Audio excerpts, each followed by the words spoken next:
എല്ലാവരും ഉണ്ടല്ലോ അല്ലേ?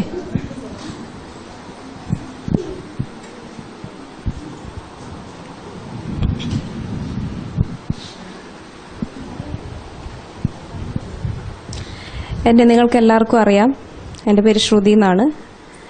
ഞാൻ കാസർഗോഡ് സ്വദേശിനിയാണ്. കാസർഗോഡ് ജില്ലയിൽ പെർളയാണ് എൻ്റെ നാട്. ജനിച്ചതൊരു ഹവ്യക്ക ബ്രാഹ്മണ സമുദായത്തിലാണ്. ഈ ഹവ്യക്ക എന്താണെന്നൊന്നും എന്നോട് ചോദിച്ചു വരരുത്, അതിൻ്റെ പേരൊന്നും ചെയ്യാൻ ഞാൻ പോയിട്ടില്ല. എന്തായാലും ഏറ്റവും ബ്രാഹ്മണ സമുദായത്തിൽ തന്നെ സ്ഥാനമാനങ്ങൾ കൂടിയ ഒരു വിഭാഗമാണെന്ന് കേട്ടറിവുണ്ട്. അതുകൊണ്ട് തന്നെ സമൂഹത്തിൽ ആ ഒരു വില സ്ഥാനം അതൊക്കെ അനുഭവിച്ചിട്ടുമുണ്ട്. നേരത്തെ സഹന ഇവിടെ പറഞ്ഞതുപോലെ ഒരു ഹിന്ദു എന്നതിനേക്കാൾ ഒരു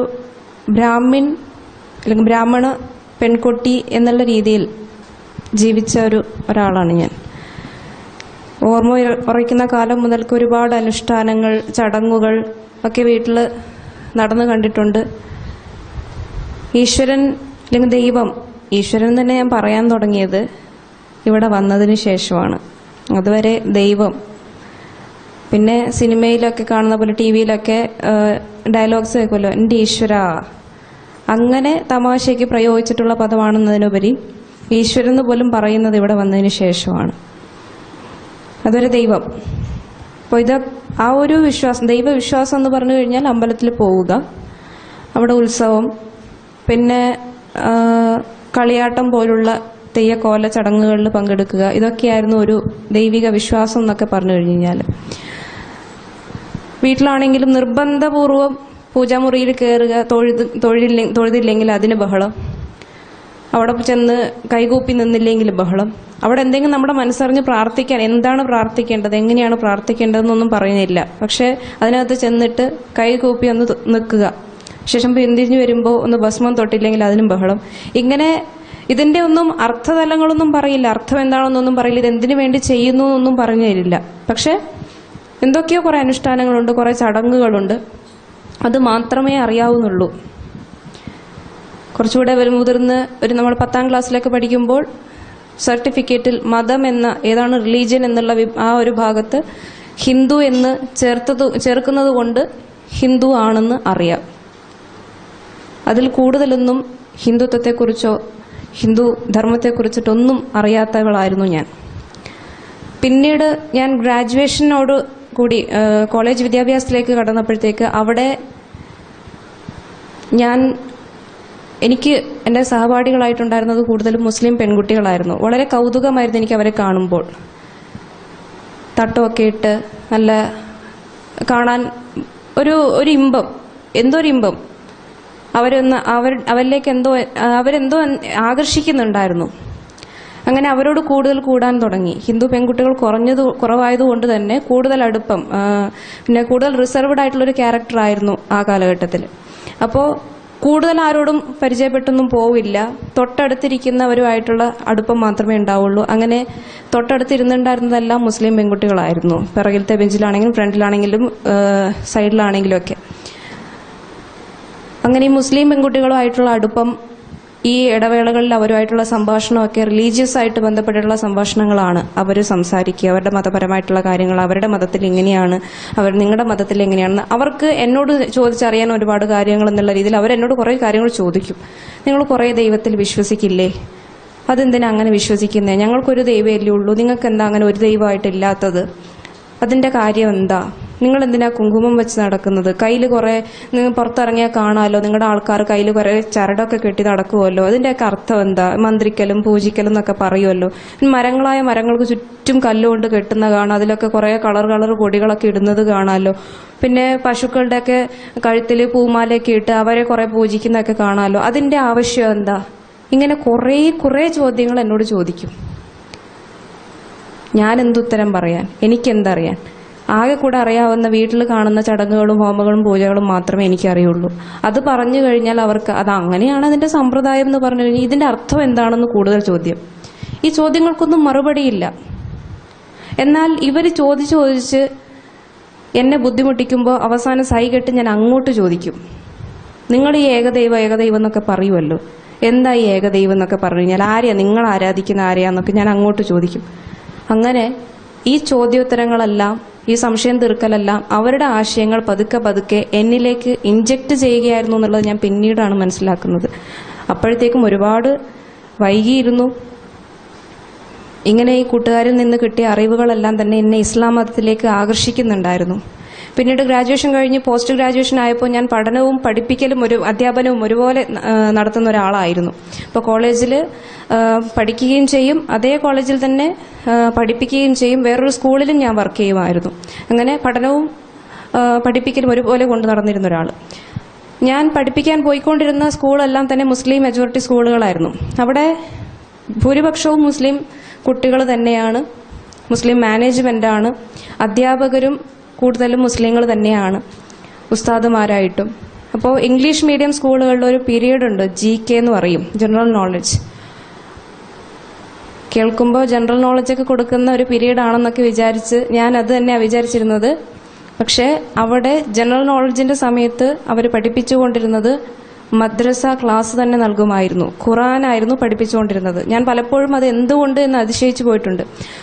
അപ്പോൾ പല അധ്യാപകന്മാരോടും ചോദിച്ചപ്പോൾ അവർ പറഞ്ഞത്, മതത്തിന് നമ്മൾ ഈ ജനറൽ നോളജൊക്കെ കൊടുത്തു കഴിഞ്ഞാൽ കുഞ്ഞു കുട്ടികൾക്ക് എന്ത് മനസ്സിലാവാനാണ്, അവർക്ക് പരീക്ഷയ്ക്കാവുമ്പോൾ എഴുതാനാവുമ്പോൾ മാത്രം പോരെ, അതുവരെ വെറുതെ പീരീഡ് എന്തിനാ നമ്മൾ കളയുന്നത്, അവർക്ക് അറിയാൻ മതപരമായിട്ടുള്ള എന്തൊക്കെ കാര്യങ്ങളുണ്ട് അത് പറഞ്ഞു കൊടുക്കുകയല്ലേ നമ്മൾ വേണ്ടത് എന്നാ പറയുന്നത്. ഈ മദ്രസ ക്ലാസ് GK പീരീഡിൽ കൊടുക്കുന്ന മദ്രസ ക്ലാസ്സിൽ കമ്പൈൻഡ് ആണ്.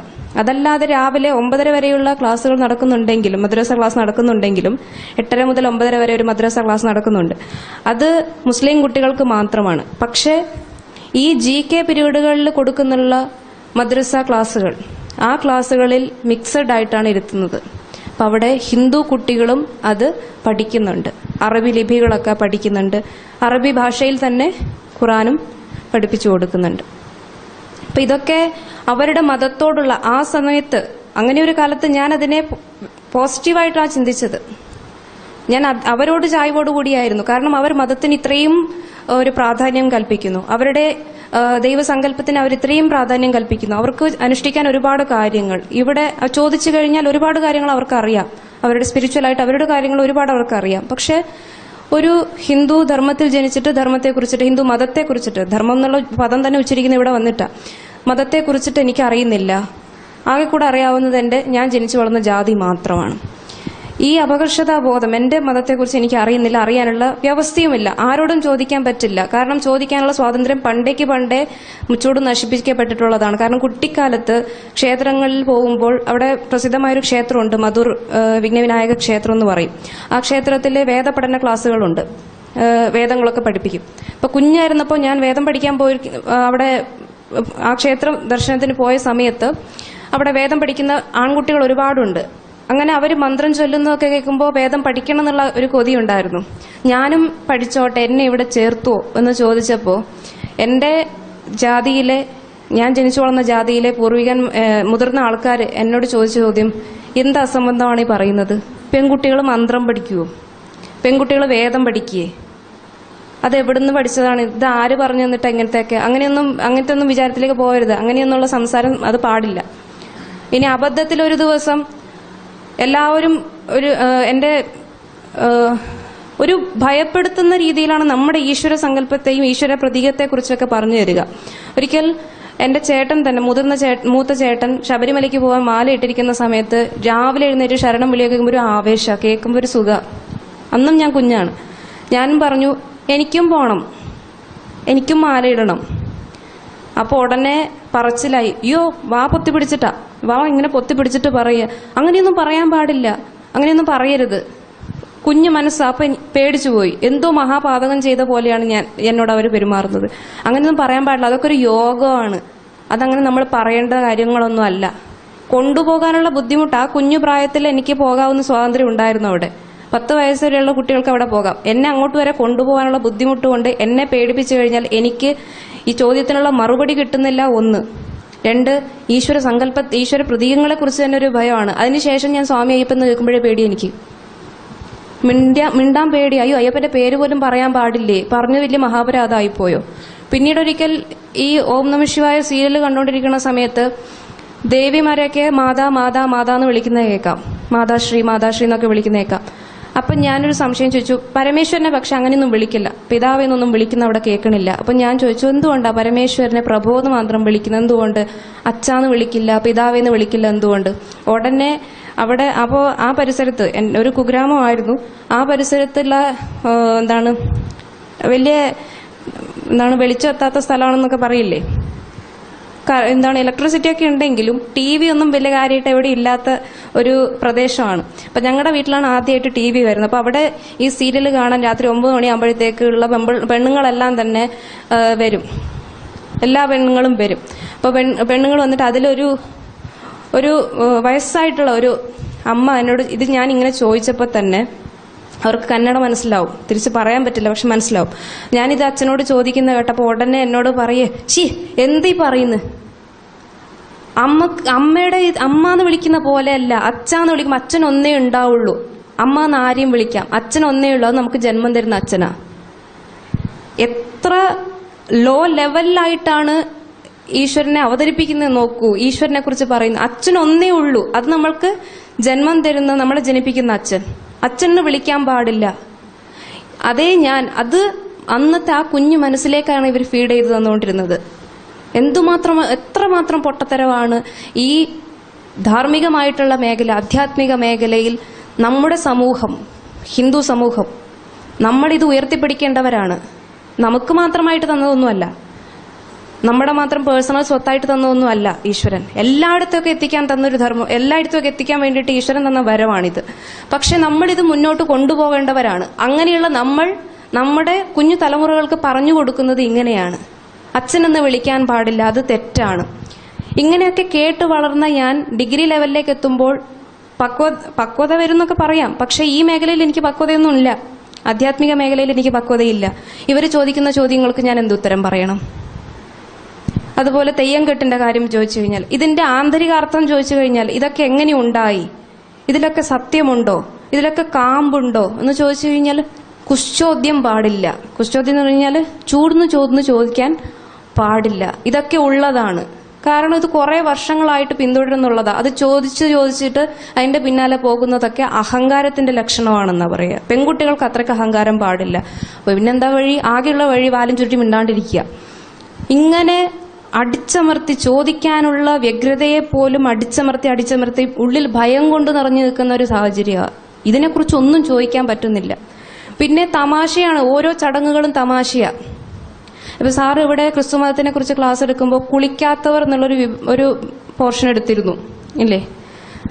അത് മാത്രമല്ല, ഇവിടെ വന്നു കഴിഞ്ഞാൽ ഈ കാസർഗോഡിന്റെ ഒരു പകുതി അപ്പുറം കർണാടകയോട് ബന്ധപ്പെട്ടിട്ടുള്ള പെൺകുട്ടികളൊക്കെ വന്നു കഴിഞ്ഞാൽ ഇവിടെ ഉള്ളവർക്ക് പറയാനുള്ള അവർ കുളിക്കില്ല എന്നാണ്. സത്യത്തിൽ നിങ്ങൾ വിചാരിക്കണ പോലെ ഞങ്ങൾ കുളിക്കാത്തവരൊന്നും അല്ല. അതിന്റെ അർത്ഥം ഇവിടെ നിങ്ങൾ തലയും കഴുകി ദേഹം കഴുകുമ്പോഴാണ് കുളിക്കുക എന്ന് പറയുക. ഞങ്ങളുടെ അവിടെ കുളിക്കുക പറഞ്ഞാൽ ദേഹം കഴുകലിനെ കുളിക്കുക എന്ന് പറയും. പിന്നെ തല കഴുകുക എന്നുള്ള സെപ്പറേറ്റ് പറയുന്നോണ്ടാ. തല ആഴ്ചയിൽ 2 ദിവസം മാത്രമേ അവിടെ കഴുകുള്ളൂ. അത് ഈ വിശ്വാസത്തിന്റെ ഭാഗമാണ്. ആശയ മലിനീകരണം എന്നൊക്കെ പറയുന്നത് പോലെ തന്നെ ഒരു മലിനമാക്കപ്പെട്ട ഒരു സമ്പ്രദായം അത്. എന്നും കുളിക്കുക, എന്നും തല കുളിക്കുക എന്നുള്ള, പനി പിടിക്കും, അസുഖങ്ങൾ വരും, തലയിൽ പ്രശ്നങ്ങൾ വരും. ഇങ്ങനെയൊക്കെയുള്ള പൊട്ടത്തരങ്ങൾ ഇങ്ങനെ പറഞ്ഞ് ഒരു നമ്മുടെ യഥാർത്ഥ കാര്യങ്ങൾക്ക് അവിടെ പ്രസക്തിയില്ല, അനുഷ്ഠാനമില്ല. എങ്ങനെ ഈശ്വരനെ ഉപാസിക്കണം ഇതിനെക്കുറിച്ചൊന്നും ഒരു അറിവുമില്ല. എന്തൊക്കെയോ പറയുന്നു, എന്തൊക്കെയോ അന്ധവിശ്വാസങ്ങളും കൊണ്ട് നടക്കുന്ന ആൾക്കാർ അങ്ങനെയുള്ളൊരു സമൂഹത്തിൽ വളർന്നു വരിക. ഈ അന്ധവിശ്വാസങ്ങൾ ചിരിപ്പിക്കുന്ന 2 അനുഭവം പറയാം. ഞങ്ങളുടെ ബ്രാഹ്മണ സമുദായത്തിൽ നടക്കുന്ന 2 ചടങ്ങുകളെ കുറിച്ച് എടുത്ത് പറയാം. ഒന്ന്, ഈ പൂജ അതുപോലുള്ള ഹോമം കാര്യങ്ങൾ വരുമ്പോൾ പിന്നെ കുടുംബക്കാർ മാത്രം, ആ ഏതോ വീട്ടിലാണോ ആ ചടങ്ങ് നടത്തുന്ന ആ വീട്ടിന്റെ അംഗങ്ങൾ മാത്രം, കെട്ടിച്ചു വിട്ടവർ അതിൽ ബാധകമാവുന്നില്ല, അതിലേക്ക് കല്യാണം കഴിഞ്ഞ് വന്നവരും ആ വീട്ടിലെ അംഗങ്ങൾ മാത്രമായിട്ടുള്ളവര് ഒന്ന് നമസ്കരിച്ച് ഇങ്ങനെ ഇരിക്കണം. മുട്ടുകുത്തി നമ്മൾ നമസ്കരിക്കുക, നെറ്റിയും കുത്തി നമ്മൾ നമസ്കരിക്കും. ആ രീതിയിൽ നമസ്കരിച്ചിരിക്കണം. അപ്പൊ അവിടെ കുറച്ച് പുരോഹിതന്മാരുണ്ടാവും, അവര് കുറെ മന്ത്രങ്ങളൊക്കെ ചൊല്ലും. അതിന്റെ അർത്ഥം അവിടെ കൂടിയിരിക്കണ ഒറ്റൊരെണ്ണത്തിനും അറിയത്തില്ല. ഒരു എത്ര പ്രായമുള്ളവരോട് ചോദിച്ചു കഴിഞ്ഞാലും ആ മന്ത്രം അത് ഈശ്വരന്റെ കാര്യമാണ്, അത്രേ ഉള്ളൂ. ഏത് ഈശ്വരനാണെന്ന് വെച്ച് കഴിഞ്ഞാൽ അതും അറിയില്ല. ആ മന്ത്രത്തിൽ ഏത് ഈശ്വരന്റെ മഹത്വം പറയുന്നു അതും അറിയില്ല. പോട്ടെ, എന്തിനോ ആർക്കോ വേണ്ടി തിളയ്ക്കുന്ന സാമ്പാറാണത്. അത് തിളച്ചോണ്ടിരിക്കട്ടെ എന്ന് കരുതി കഴിഞ്ഞു കഴിഞ്ഞാല് മന്ത്രമൊക്കെ ചൊല്ലിക്കഴിഞ്ഞതിന് ശേഷം അവിടെയുള്ള പുരോഹിതൻ, മെയിനായിട്ടുള്ള പുരോഹിതൻ, കുറച്ച് കുങ്കുമത്തിലൊക്കെ മിക്സ് ചെയ്തിട്ടുള്ള കുറച്ച്, അതിന് മന്ത്രാക്ഷത എന്നാ പറയുക, ഈ അരി എടുത്ത് ഇങ്ങനെ തലകൂടെ ഇടും. അപ്പൊ ഈ അരിമണി ആരുടെയൊക്കെ തലയെ വീണിട്ടുണ്ടോ അവരൊന്നും അന്ന് വൈകുന്നേരം, അന്ന് നേരം വെളുത്തു കഴിഞ്ഞാൽ പിന്നെ തല കഴുകാം, അന്ന് തല കഴുകാൻ പാടില്ലെന്ന്, കുളിക്കാത്തവർ. ഇനി വേറൊരു സന്ദർഭം പറയാം. സാറ് ക്ലാസ്സിൽ സൂചിപ്പിച്ചിരുന്നു. ഞങ്ങളുടെ ഈ പണ്ട് മനുസ്മൃതിയിൽ പറഞ്ഞ പോലെ തന്നെ 8 തരം വിവാഹമാണ് മനുസ്മൃതിയിൽ പറഞ്ഞത്. ഈ ബ്രാഹ്മൺ സമൂഹത്തിൽ പണ്ട് ഇതുപോലെ 8ഓളം രീതിയിൽ, 8 തരത്തിലുള്ള വിവാഹമല്ല, 8ഓളം രീതിയിൽ വിവാഹ ചടങ്ങുകൾ ഉണ്ടായിരുന്നു. 8 അതിൽ കൂടുതൽ ഉണ്ടായിരുന്നു എന്ന് പറയുന്നത്. അതെല്ലാം ഇപ്പൊ ലോപിച്ച് കുറഞ്ഞു വരുന്നുണ്ട്. ഇപ്പോൾ ഒറ്റ ദിവസം കൊണ്ട് ചുരുക്കിയിട്ടുണ്ട്. അത് ഇന്നത്തെ യുവതലമുറ കുറെയൊക്കെ അതിൽ പൈസ വാരിയെറിയുന്നത് കൊണ്ടുള്ള സംഭവമാണ്. അപ്പോൾ ഈ വിവാഹ ചടങ്ങിന് മുമ്പ് ഒരു ദിവസം ഈ മഞ്ഞൾ കയ്യിൽ കെട്ടുന്ന ഒരു ചടങ്ങുണ്ട്, നാന്തി എന്നൊക്കെ ഞങ്ങൾ പറയും കന്നഡ ഭാഷയിൽ. അപ്പൊ അതിന് സാർ അന്ന് പറഞ്ഞത് കാശിക്ക് പോകുന്ന ചടങ്ങാണ്. ഇതിന്റെ സന്ദർഭം എന്താന്ന് വെച്ച് കഴിഞ്ഞാല് കല്യാണം കഴിക്കാൻ പ്രായപൂർത്തിയായിട്ടുള്ള പയ്യൻ കല്യാണം കഴിക്കാൻ പറ്റാത്തതുകൊണ്ട്, പെണ്ണ് കിട്ടാത്തതുകൊണ്ട്, കെട്ടിക്കാത്തതുകൊണ്ട് ദേഷ്യപ്പെട്ട് പിണങ്ങി പോവുകയാണ്. അപ്പൊ പിണങ്ങി കാശിയേക്കാ പോകുന്നത്. എനിക്ക് കല്യാണം വേണ്ട, നിങ്ങൾ എന്നെ കല്യാണം കഴിപ്പിക്കുന്നില്ല, എനിക്കിനി ഇവിടെ നിൽക്കണ്ട, ഞാൻ പോവുകയാണെന്ന് പറഞ്ഞ് പിണങ്ങി കാശിക്ക് പോകാൻ നിൽക്കുകയാണ്. അപ്പൊ കച്ചയൊക്കെ കൊടുത്ത്, പിന്നെ പണ്ട് എപ്പോഴും ആരോ ചെയ്തതാണ് കേട്ടോ, അതിന്റെ ആ മഹാപാപം ഹവ്വ ചെയ്തതിന്റെ കുറ്റം ഇന്നും ക്രിസ്ത്യാനികൾ പേറുന്നുണ്ട്. അതുപോലെ തന്നെ ഏതോ ഒരു ബ്രാഹ്മണന് നേരം പോക്കിന് എന്തോ തോന്നി, അത് ഇപ്പോഴും കൊണ്ടു നടക്കുകയാണ്. ഒരു വടിയും ഉണ്ടാവും, ആ വടിയും പിടിച്ചിട്ട് കാശിക്ക് പോകാൻ നിൽക്കുക. ഒരു 2-3 ചുവട് അങ്ങോട്ട് വയ്ക്കുമ്പോഴത്തേക്ക് ഈ കല്യാണ പയ്യന്റെ അമ്മാവൻ എന്ന് പറയുമ്പോൾ പെണ്ണിന്റെ അച്ഛനല്ല, ആ പ്രതീക്ഷയൊന്നും വേണ്ട. പെണ്ണിന്റെ അച്ഛൻ അവിടെ വന്നു, ഇല്ലെങ്കിൽ ഈ അമ്മയുടെ മൂത്ത ആങ്ങളമാരോ ഇളയ ആങ്ങളമാരോ വന്നിട്ട് മോനെ പോലെ എന്ന് പറഞ്ഞിട്ട് തടുക്കണം. എന്നിട്ട് എന്റെ മോളെ നിനക്ക് കെട്ടിച്ചേരാന്ന് പറയും. ഏത് മുറപ്പെണ്ണിനെ കെട്ടിച്ചേരാന്ന്. അപ്പോ ഈ പറയുന്ന ആളുടെ മോളായിരിക്കില്ല കല്യാണ പന്തലിൽ വന്ന് നിൽക്കുന്നത്. എന്നിട്ടും ഈ പ്രഹസനത്തിന്റെ ആവശ്യം എന്താന്ന്? അങ്ങനെയുള്ള രസകരമായിട്ടുള്ള ചടങ്ങുകളുള്ള കുറെ ചടങ്ങ്, അതിന് കുറെ കാശ് മുടക്കുക, അവന്റെ ആർഭാടം കാണിക്കാനുള്ള ഒരു സംഭവം മാത്രമാണ് ഇവർക്ക്. ഇതൊക്കെ കണ്ട് ഇതിനൊക്കെ ചോദ്യം ചെയ്യാനും പറ്റില്ല. ചോദിച്ചു കഴിഞ്ഞു കഴിഞ്ഞാൽ ഇങ്ങനെയുള്ള പ്രതികരണമാണ്. എന്തായാലും ഇവരെ തിരുത്താനോ പറ്റില്ല, ഇവരുടെ കാര്യങ്ങൾ അറിയാനും പറ്റില്ല. എന്നാൽ അറിയാൻ പറ്റുന്ന കാര്യങ്ങൾ ഒരു ഭാഗത്തുനിന്ന് വരുമ്പോൾ എവിടുന്ന് വെളിച്ചം വീശുന്നുവോ ആ വശത്തേക്കായിരിക്കും ചെടികൾ വളരുക. സൂര്യപ്രകാശം കിട്ടുന്ന ഭാഗത്തേക്കായിരിക്കും ചെടികളുടെ വളർച്ച. അതുപോലെ തന്നെ എനിക്ക് സൂര്യപ്രകാശം കിട്ടിക്കൊണ്ടിരുന്നത് ഇസ്ലാം മതത്തിൽ നിന്നായിരുന്നു. ക്രിസ്തു മതം ആ പരിസരത്ത് എവിടെയും കൂടുതൽ ഇല്ലാത്തതുകൊണ്ടും അവരെ എനിക്ക് പരിചയപ്പെടാനുള്ള സാഹചര്യം ഇല്ലാത്തതുകൊണ്ടായിരിക്കും. ഇല്ലെങ്കിൽ ഞാൻ രണ്ടും കൂടെ ആയിട്ട് എന്നെ ഏതെങ്കിലും പ്രാന്താശുപത്രിയിൽ കൊണ്ടുപോകായിരുന്നിരിക്കാം. പക്ഷെ ഇസ്ലാം മതത്തെക്കുറിച്ചിട്ട് കൂടുതൽ അറിവ് കിട്ടാൻ തുടങ്ങി. പതുക്കെ ഇതിൽ ടേസ്റ്റ് ഉണ്ടെന്ന് മനസ്സിലായി, ബിരിയാണിക്ക് രുചിയുണ്ട്. അങ്ങനെ അത് പഠിക്കാൻ തുടങ്ങി.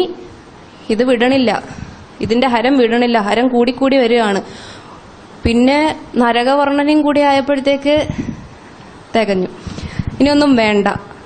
ഒന്നാമത് ഇരുട്ടത്ത് നടക്കാൻ പേടിയാ, അതിന്റെ കൂട്ടത്തിൽ നരകവർണ്ണനയും കൂടി ആകുമ്പോഴത്തേക്ക് എന്റെ ദൈവം, ഇനി ഇവിടെയുള്ള ഈ പറയുന്ന ദൈവങ്ങളെയൊക്കെ ഞാൻ വിളിച്ചിട്ട് വേണം എന്നെ നരകത്തിൽ കൊണ്ടുപോയിട്ട് ഉള്ള ചലവും മൂത്രവും വിസർജ്യമൊക്കെ കുടിപ്പിച്ചിട്ട് എനിക്ക് വയ്യ, ഇത് മടുത്തു, ഇത് വേണ്ട, ആ വശത്തേക്ക് തന്നെ ചിന്തിക്കേണ്ട, ഇതിനെക്കുറിച്ച് കൂടുതൽ പഠിക്കാന്നായി. അങ്ങനെ പഠിച്ച് ഓരോ പുസ്തകങ്ങൾ വായിക്കുമ്പോഴും നമുക്ക് കൂടുതൽ ആവേശം വരികയാണ്. ഇവരാദ്യം എൻ്റെ സഹപ്രവർത്തകരായിട്ടുള്ളവരും എനിക്ക് ബ്രോഷേഴ്സ് തരുമായിരുന്നു. എനിക്ക് ഇങ്ങനത്തെ ഒരു ടേസ്റ്റ് ഉണ്ട്, പ്രാന്തുണ്ടെന്ന് മനസ്സിലാവുമ്പോൾ പ്രാന്ത് കൂട്ടാൻ ആൾക്കാരുണ്ടാവും. അതുപോലെ ആരെൻ്റെ അമ്മയ്ക്ക് പ്രാന്ത് പിടിച്ചാൽ പിന്നെ രസമാണല്ലോ. അങ്ങനെ ഈ പ്രാന്ത് കൂട്ടാൻ വേണ്ടിയിട്ട് കുറച്ച് എൻ്റെ സഹപ്രവർത്തകരുണ്ടായിരുന്നു. അവർക്കും മതത്തിൽ കുറച്ച് നൊസ് കൂടുതലായിരുന്നു. നൊസ് എന്ന് പറഞ്ഞാൽ പ്രാന്ത്. അപ്പൊ അവര് കുറേശ്ശായിട്ട് ബ്രോഷറുകൾ, പിന്നെ CD ആയി. ബ്രോഷർ വായിച്ചപ്പോൾ ഒരു ഹരമായി. അപ്പം ഞാൻ പിന്നെ വീണ്ടും ബ്രോഷർ ചോദിക്കാൻ ചെന്നു. ബ്രോഷർ ചോദിച്ചപ്പോൾ അവർക്ക് ഇനി ബ്രോഷർ വേണ്ട, ബ്രോഷറിനേക്കാളും കൂടി എന്നാവാം. പിന്നെ പതുക്കെ പുസ്തകങ്ങളെക്കാളും കൂടുതൽ വീര്യമുള്ള ഓഡിയോ തരാൻ തുടങ്ങി. ഇപ്പൊ പ്രഭാഷണം 2 മണിക്കൂർ 3 മണിക്കൂറൊക്കെ നീളുന്ന മതപ്രഭാഷണങ്ങൾ മെമ്മറി കാർഡിലാക്കി തരാൻ തുടങ്ങി. ഇത് രാത്രി കുത്തിയിരുന്ന് കേൾക്കലാണ്. ഏറ്റവും കൂടുതൽ ഞാൻ 2 പ്രഭാഷകരുടെ പ്രഭാഷണങ്ങളാണ് കേട്ടിരുന്നത്. ആ പേരിവിടെ സൂചിപ്പിക്കണം. നൌഷാദ് ബാക്കവി, അതുപോലെ തന്നെ കബീർ ബാക്കവി. ഇവർ 2 പേരുടെ പ്രഭാഷണങ്ങളാണ് ഞാൻ ഏറ്റവും കൂടുതൽ കേട്ടിട്ടുള്ളത്. വളരെ വിദഗ്ധന്മാരാണെന്ന് പറഞ്ഞു കഴിഞ്ഞു കഴിഞ്ഞാൽ ഇത്രയ്ക്കും നീചമായിട്ടുള്ള, നിന്ദ്യമായിട്ടുള്ള, അവഗണിക്കപ്പെടേണ്ട ഇതുപോലൊരു മതത്തെ നല്ല കളർഫുള്ളായിട്ട് അവതരിപ്പിക്കാൻ പറ്റുന്ന വേറെ ആൾക്കാരുണ്ടോയെന്ന് വെച്ച് കഴിഞ്ഞാൽ വേറെ എനിക്കറിയില്ല. അത്രയ്ക്കും വിദഗ്ധമായിട്ടാണ് ഇവർ ശാസ്ത്രത്തെ കൂട്ടുപിടിച്ചുകൊണ്ട് അവതരിപ്പിക്കാറുള്ളത്. ഇന്ന് അവരുടെ പ്രഭാഷണം കേട്ടുമ്പോൾ എനിക്ക് തന്നെ ഇതെന്ത് ഫൂളിഷ്നെസ് ആണെന്ന് തോന്നാറുണ്ട്. പക്ഷെ അന്ന് എനിക്ക് സെലക്റ്റഡ് ആയിട്ടുള്ള പ്രഭാഷണങ്ങളാണ് എൻ്റെ സഹപ്രവർത്തകർ തരിക. അതിലേറ്റവും കൂടുതൽ ഞാൻ കേട്ടിരുന്നത് ഇസ്ലാമിലെ സ്ത്രീ സങ്കല്പം എന്നുള്ള പ്രഭാഷണമായിരുന്നു ഞാൻ കൂടുതൽ കേട്ടുകൊണ്ടിരുന്നത്. പർദ്ദയിട്ട് വരുമ്പോൾ സ്ത്രീക്കുള്ള സംരക്ഷണത്തെക്കുറിച്ച് ഇവർ വർണ്ണിക്കുന്ന വർണ്ണനകളൊക്കെ കേട്ട് ഞാനാകെ മുഹമ്മദിൽ അങ്ങ് മതിമറന്നുപോയി. ഒരു ഭയങ്കര ഫാനായിപ്പോയി. സഹിക്കാൻ പറ്റില്ല. മുഹമ്മദിനെ കാണണം എന്നുള്ള ഭ്രാന്തായിപ്പോയി. മുഹമ്മദ് ഇത്രയ്ക്കും ശ്രേഷ്ഠനായി, സ്ത്രീകൾക്ക് ഇത്രയും സ്ഥാനമാനങ്ങൾ കൽപ്പിച്ചിരുന്ന ഈ മുത്തു നബിയെ കാണാൻ എനിക്ക് കഴിയണം. ഈ മുത്തു നബിയെ പോലുള്ള നബിമാരെ കാണണമെങ്കിൽ എനിക്ക് സ്വർഗത്തിലേക്ക് എത്തണം. സ്വർഗത്തിലേക്ക് എത്തിയാൽ എനിക്ക് മുത്തു നബിയെ കാണാം, ഫാത്തിമുമ്മാനെ കാണാം, ആയിഷത്തയെ കാണാം, എല്ലാരെയും കാണാം. അതിന്റെ അപ്പുറം തന്നെ അള്ളാഹുവിന്റെ കയ്യിൽ നിന്ന് ഒരു ഗ്ലാസ് വെള്ളവും കിട്ടും. ഇതിന് വേണ്ടിയിട്ട് പിന്നെ ഹാർഡ് വർക്കാ, ഭയങ്കരമായിട്ട് അങ്ങ് ഹാർഡ് വർക്കായിരുന്നു. എന്താണ് ഹാർഡ് വർക്ക് എന്നറിയാമോ? 33 മണികളുള്ള ദസ്മമാല ഞാൻ തന്നെ ഉണ്ടാക്കി. ഒരു മാല പൊട്ടിച്ചിട്ട് അതിന്റെ 33 മണികൾ എടുത്തിട്ട് ദസ്മമാല ഉണ്ടാക്കി. കുത്തിയിരുന്ന് പിന്നെ ജപിക്കലാണ്. എന്താണെന്നറിയാവോ? സല്ലല്ലാഹു അലൈഹി വസല്ലം, സല്ലല്ലാഹു അലൈഹി വസല്ലം എന്ന് പറഞ്ഞ് എന്റെ ബാക്കിയുണ്ട് കേട്ടോ. പക്ഷെ അതിപ്പോ ഓർക്കണില്ല, വർഷം കുറേയായി.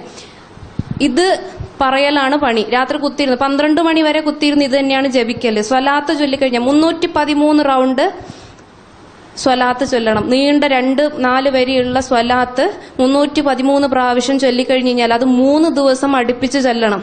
ഇത് എന്നോടൊരു ഇവരുടെ ഒരു ആളുണ്ടല്ലോ മന്ത്രവാദമൊക്കെ ചെയ്യണ ഒരു തങ്ങളാണ് ഇത് പറയുന്നത്. എന്റെ സുഹൃത്തുക്കൾ പറഞ്ഞ് പരിചയപ്പെട്ടൊരു തങ്ങളുണ്ട്. അപ്പോൾ ഇവര് ഇസ്ലാം മതത്തിനോട് താല്പര്യമുള്ള ആൾക്കാർ വരുമ്പോൾ ഇവരുടെ പെരുമാറ്റമൊക്കെ ഒന്ന് ശ്രദ്ധിക്കേണ്ടതുണ്ട്. അത് 2 വ്യത്യാസമുള്ളത് ഞാൻ പറയാം. ഈ തങ്ങളിനെ ഞാൻ ആദ്യമായിട്ട് പരിചയപ്പെടാൻ പോകുമ്പോൾ ഇവര് പറഞ്ഞിട്ടുണ്ട് തങ്ങൾ മതത്തിൽ വലിയ ഇതുള്ള ആളാണ്. അപ്പൊ ആ തങ്ങളുടെ അടുത്ത് പോകുമ്പോൾ വിനയം ഉണ്ടാവണം. യഥാർത്ഥത്തിൽ ഒരു മുസ്ലിം വനിത എങ്ങനെയാവണോ ആ രീതിയിൽ തന്നെ പെരുമാറിയാലേ പറ്റുള്ളൂ. നിങ്ങൾ ഹിന്ദുക്കളെ പോലെ ആവരുത്. എന്റെ ജീവിത സാഹചര്യം കൊണ്ട് എനിക്ക് തട്ടുവിട്ട് നടക്കാനൊന്നും പറ്റത്തില്ല. ഈ തങ്ങളെ ഞാൻ പരിചയപ്പെടുമ്പോഴത്തേക്ക് ഞാൻ ഇസ്ലാം മതത്തിൽ ഒരുപാടങ്ങ് ഭ്രമിച്ചു പോയി കഴിഞ്ഞിരുന്നു. തട്ടവിടില്ല, പിന്നെ പർദ്ദയുടില്ല.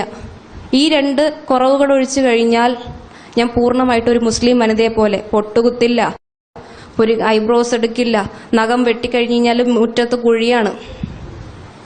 ഓരോ കുഴി കുത്തിയിട്ട് അതിനകത്ത് നഖം വെട്ടുംതോറും അതിനകത്തിട്ട് കുഴിച്ചു മൂടല. ഇതൊക്കെയാണ് പണി. അപ്പൊ അമ്മ ഇതൊക്കെ കാണുന്നുണ്ട്.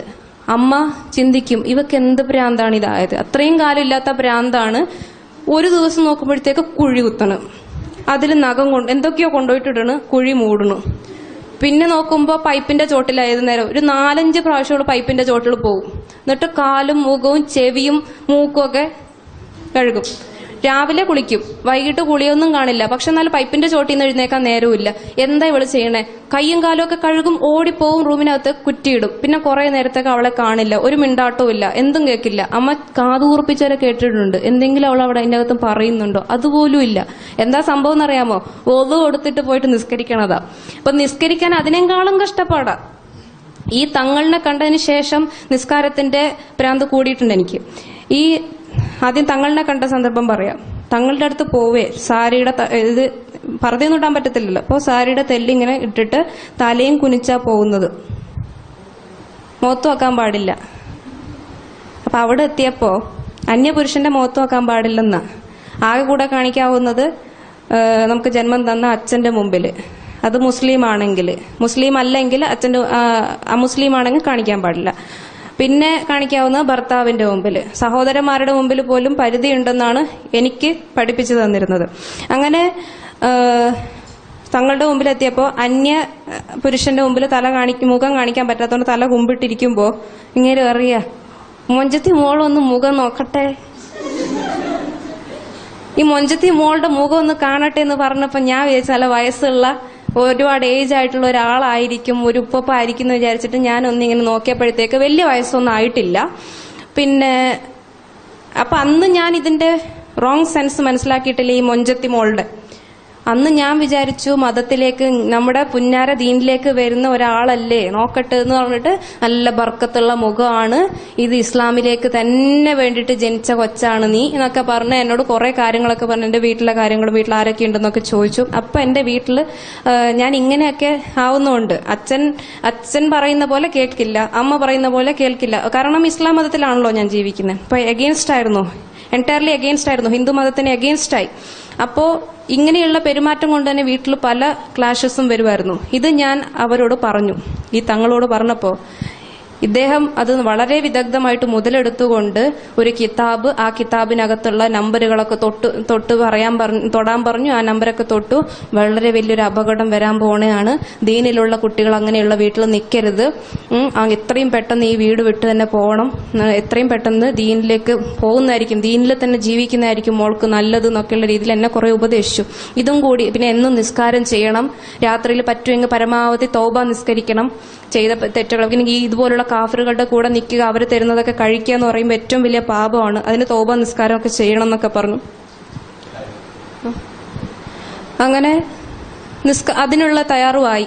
അങ്ങനെ ഇതൊക്കെ കേൾക്കുമ്പോൾ സ്വാഭാവികമായിട്ട് അറിയാം ഇസ്ലാം മതത്തിനോട് ചായ്വുള്ള ഒരാൾക്ക് എന്തായാലും ഇപ്പൊ തന്നെ ജ്യോത്സ്യരം എന്നങ്ങ് പറഞ്ഞു കഴിഞ്ഞാൽ ഓടുന്ന ഹിന്ദുക്കളുണ്ട്. അതുപോലെ തന്നെ അതിനോടൊരു ആകർഷണം വന്നു.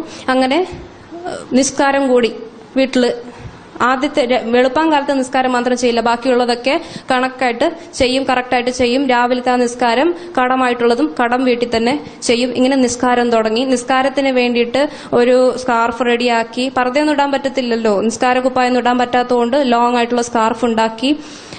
ഭയങ്കര പേടിയാണ് നിസ്കാരത്തിന്. അതിനും കുറെ നൂലാമലകളാ. എങ്ങാനും ഒരു മുടിനാര് അവിടെ കിടപ്പുണ്ടെങ്കിൽ അത് നെജിസ, പിന്നെ ആ തുണി മാറ്റിയിട്ട് വേറെ തുണി കൊണ്ടിടണം. ഇത് തന്നെ സംഘടിപ്പിക്കണം, വളരെ കഷ്ടപ്പെട്ടിട്ടാ. ഇത് തന്നെ സംഘടിപ്പിക്കണം, മനുഷ്യൻ എത്ര കഷ്ടപ്പെട്ടിട്ടാണെന്നറിയാം. പക്ഷെ പറയാൻ പറ്റില്ലല്ലോ, തെറ്റായിട്ട് ചിന്തിക്കുന്നത് പോലെ അവിടെ കണ്ടുകൊണ്ടിരിക്കുക. അത് ചിന്തിക്കാനും പറ്റില്ല, ബാത്റൂമിൽ പോകാനും പറ്റില്ല. ഇടയ്ക്കൊന്ന് മുഖം കഴുകാൻ പോകണമെങ്കിൽ അറിയാതെ എങ്ങാണ്ട് കയറുന്ന സമയത്ത് ഔദു ബില്ലാഹി മിനശ് ശൈത്താനിർ റജീം ഇത് പറഞ്ഞില്ലെങ്കിൽ അവിടെ ശൈത്താന്റെ പ്രശ്നമാണ്. രാത്രി നട്ടപ്പാതിരാത്രി നമ്മൾ ബാത്റൂമിലേക്ക് പോകണമെങ്കിൽ ഒന്ന് ചുമച്ചിട്ടും ഒന്ന് ഡോറിലേക്ക് മുട്ടിയിട്ടും വേണം അകത്തോട്ട് കയറാനെന്നാണ് നബി പഠിപ്പിക്കുന്നത്. നബി കയറാൻ നേരത്തെ അതിന്റെ അകത്ത് ആരോ കയറി കുത്തിരുന്നിട്ടാണോ എന്ന് എനിക്ക് അറിയാൻ പാടില്ല ഇങ്ങനൊരു സമ്പ്രദായം ഉണ്ടായത്. ഇത് ഹദീസുകളിൽ നിന്നുള്ള കഥകളിൽ നിന്ന് വായിച്ചതിന്റെ ഫലത്തില് രാത്രി കയറാൻ നേരത്ത് ഡോറിൽ മുട്ടുക, ബാത്റൂമിന്റെ ഡോറിൽ മുട്ടുക, അതിന് ഒന്ന് ചുമയ്ക്കുക, ചുമയില്ലെങ്കിലും ചുമയ്ക്കുക. ഞാൻ ചുമയ്ക്കുമ്പോൾ ഇവിടെ ബാക്കിയുള്ളവരുടെ ഉറക്കം പോകും. ചുമയില്ലാത്ത നീ എന്തിനാ ചുമയ്ക്കണേ എന്നും പറഞ്ഞിട്ടായിരിക്കും അതിന്റെ പൂരം. ഇങ്ങനെ ഒരുപാട് കഷ്ടപ്പാടുകൾ, ഒരുപാട് കഷ്ടപ്പാടുകൾ. അതിന്റെ പേരിൽ വാഗ്വാദങ്ങൾ. എവിടം വരെ എത്തിയെന്ന് പറഞ്ഞു കഴിഞ്ഞാൽ ഇസ്ലാം മതം എന്നിൽ എത്രമാത്രം സ്വാധീനം ചെലുത്തിയെന്ന് വെച്ച് കഴിഞ്ഞാൽ എന്റെ അച്ഛനെ കണ്ടു കഴിഞ്ഞാൽ തന്നെ ഞാൻ മനസ്സിൽ തെറിയാ വിളിക്കുക, കാഫിറായതുകൊണ്ട്. ഈ മനുഷ്യൻ കാരണമാണ് ഞാൻ ഇങ്ങനത്തെ ഒരു ജാതിയിൽ ജനിക്കാൻ കാരണം.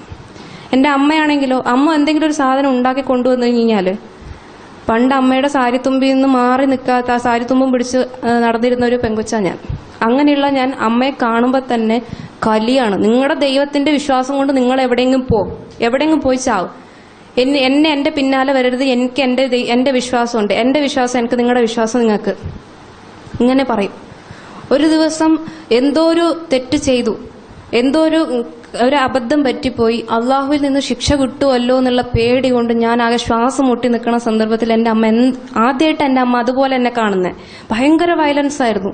എന്തിനാ നീ ഇങ്ങനെ ആവണേ, എന്തിനാ നീ ഇങ്ങനെ കരയണേന്ന് ചോദിച്ചുകൊണ്ട് എന്റെ അടുത്ത് വന്നപ്പോ കൈ നീട്ടി എന്നെ പ്രസവിച്ച എന്റെ അമ്മയുടെ, ഏതൊരു അമ്മയാണോ എന്നെ 9 മാസം ഈ ഭാരം ഉണ്ടല്ലോ, ഈ മനുഷ്യ ശരീരത്തെ വയറ്റിലേറ്റ് നടന്നത്, ആ അമ്മയുടെ അതേ വയറ്റിലേക്ക് ആഞ്ഞൊരടിയ. എന്തോ അന്ന് എന്റെ തലയ്ക്കകത്ത് കയറിയിരുന്ന ആ ഒരു നെഗറ്റീവ് എനർജി എന്റെ കാല് മടക്കി തൊഴിക്കാൻ എന്നെ പ്രേരിപ്പിച്ചില്ല. ഇല്ലെന്നെങ്കിൽ ഞാൻ അതും പോലും ചെയ്തേനായിരുന്നു. പക്ഷെ അമ്മ അടിച്ചു. അന്നു മുതൽ അതിൽ നിന്നാണ് തുടങ്ങുന്നത് ഈ ഭ്രാന്ത്. എന്നെ ഇവർ നിർബന്ധിച്ച് അമ്പലത്തിൽ കൊണ്ടുപോകും. എന്നിലുള്ള വ്യത്യാസം മനസ്സിലാക്കുന്നതോറും ഇവരെന്നെ നിർബന്ധിച്ച് കൊണ്ടുപോകുമ്പോൾ എന്തിനും അച്ഛനോടും ചേട്ടനോടും അമ്മയോടൊക്കെ തർക്കമോ, എന്തിനും അവരുടെ വഴക്കാണ്. അതുവരെ പേടിച്ചരണ്ട് മാറി നിരുന്ന ശ്രുതിയല്ല അപ്പോ പൂർണ്ണമായിട്ടും മാറി എന്ന് വെച്ചാൽ എവിടെ നിന്നാണ് എനിക്ക് ധൈര്യം വന്നതെന്ന് ഞാൻ പോലും അത്ഭുതപ്പെടുന്ന പോലുള്ള മാറ്റമായിരുന്നു. എന്തിനും കയർക്കും, ഏറി വന്ന അടിക്കുമായിരിക്കും. ഞാൻ അടിക്ക് വേണ്ടി തന്നെ കാത്തിരുന്നിട്ടുണ്ട്. എന്തിനാണെന്നറിയാമോ? അള്ളാഹുവിന്റെ ദീനിനെ പരത്തണമെങ്കിൽ എനിക്ക് ഈ വീട്ടിൽ നിന്ന് ഇറങ്ങണം. ഈ വീട്ടിൽ നിന്ന് ഇറങ്ങണമെങ്കിൽ എനിക്കൊരു അവസരം വേണം. ആ അവസരം വേണമെങ്കിൽ ഇവരെ എത്രത്തോളം ഇറിറ്റേറ്റ് ചെയ്യാമോ അത്രത്തോളം ഇറിറ്റേറ്റ് ചെയ്യിക്കുക, ഈ കാഫിറുകളുടെ ഇടയിൽ നിന്ന് പോവുക. ഇതായിരുന്നു എന്റെ ലക്ഷ്യം. ഇതെല്ലാം ഇവരുടെ മതപ്രബോധനത്തിൽ നിന്ന് നമുക്ക് കിട്ടിക്കൊണ്ടിരിക്കുന്ന ആശയങ്ങളാണ്. ഇതെല്ലാം എന്നിൽ ഇങ്ങനെ കയറി ഒരു ജിഹാദ് മൈൻഡ് തന്നെ വരാൻ തുടങ്ങി. അമ്പലത്തിൽ കയറി കഴിഞ്ഞ് എൻ്റെ അച്ഛൻ അവിടെ ജോലി ചെയ്യുന്നത് ബജക്കോട് ശ്രീ മഹാലിംഗേശ്വര ക്ഷേത്രമാണ്. മഹാലിംഗേശ്വര ക്ഷേത്രം എന്ന് പറഞ്ഞു കഴിഞ്ഞാൽ പരമേശ്വരന്റെ തന്നെ ക്ഷേത്രമാണ്. ഞാൻ ജനിച്ചു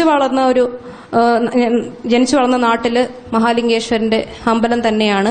സത്യത്തിൽ ഞങ്ങൾ അവിടുന്ന് സ്ഥലം വിറ്റിങ്ങോട്ട് വന്നപ്പോൾ പരമേശ്വരന്റെ മണ്ണിൽ നിന്ന് പരമേശ്വരനെ ആരാധിക്കുന്ന മറ്റൊരു നാട്ടിലേക്ക് തന്നെ ചേക്കേറിയായിരുന്നു. ഇതിനൊക്കെ ഒരു നിമിത്തം എന്നൊക്കെയുള്ളത് ഞാനിപ്പോൾ മനസ്സിലാക്കുന്നുണ്ട്. എന്നെ ആ നാട്ടിൽ കൊണ്ടുപോയപ്പോൾ, എന്റെ പഴയ നാട്ടില്, ഞാൻ ജനിച്ചു വളർന്ന നാട്ടില് ഞാൻ എന്നും പോകുമായിരുന്ന, ഞാൻ കൂടുതൽ പരീക്ഷാ സന്ദർഭങ്ങളിൽ കൂടുതൽ വിശ്വാസത്തോടു കൂടി പോകുമായിരുന്ന ആ അമ്പലത്തിൽ എന്നെ കൊണ്ടുപോയപ്പോൾ അവിടെയുള്ള ശിവലിംഗത്തെ നോക്കിയിട്ട് വിളിക്കാത്ത തെറിയില്ല.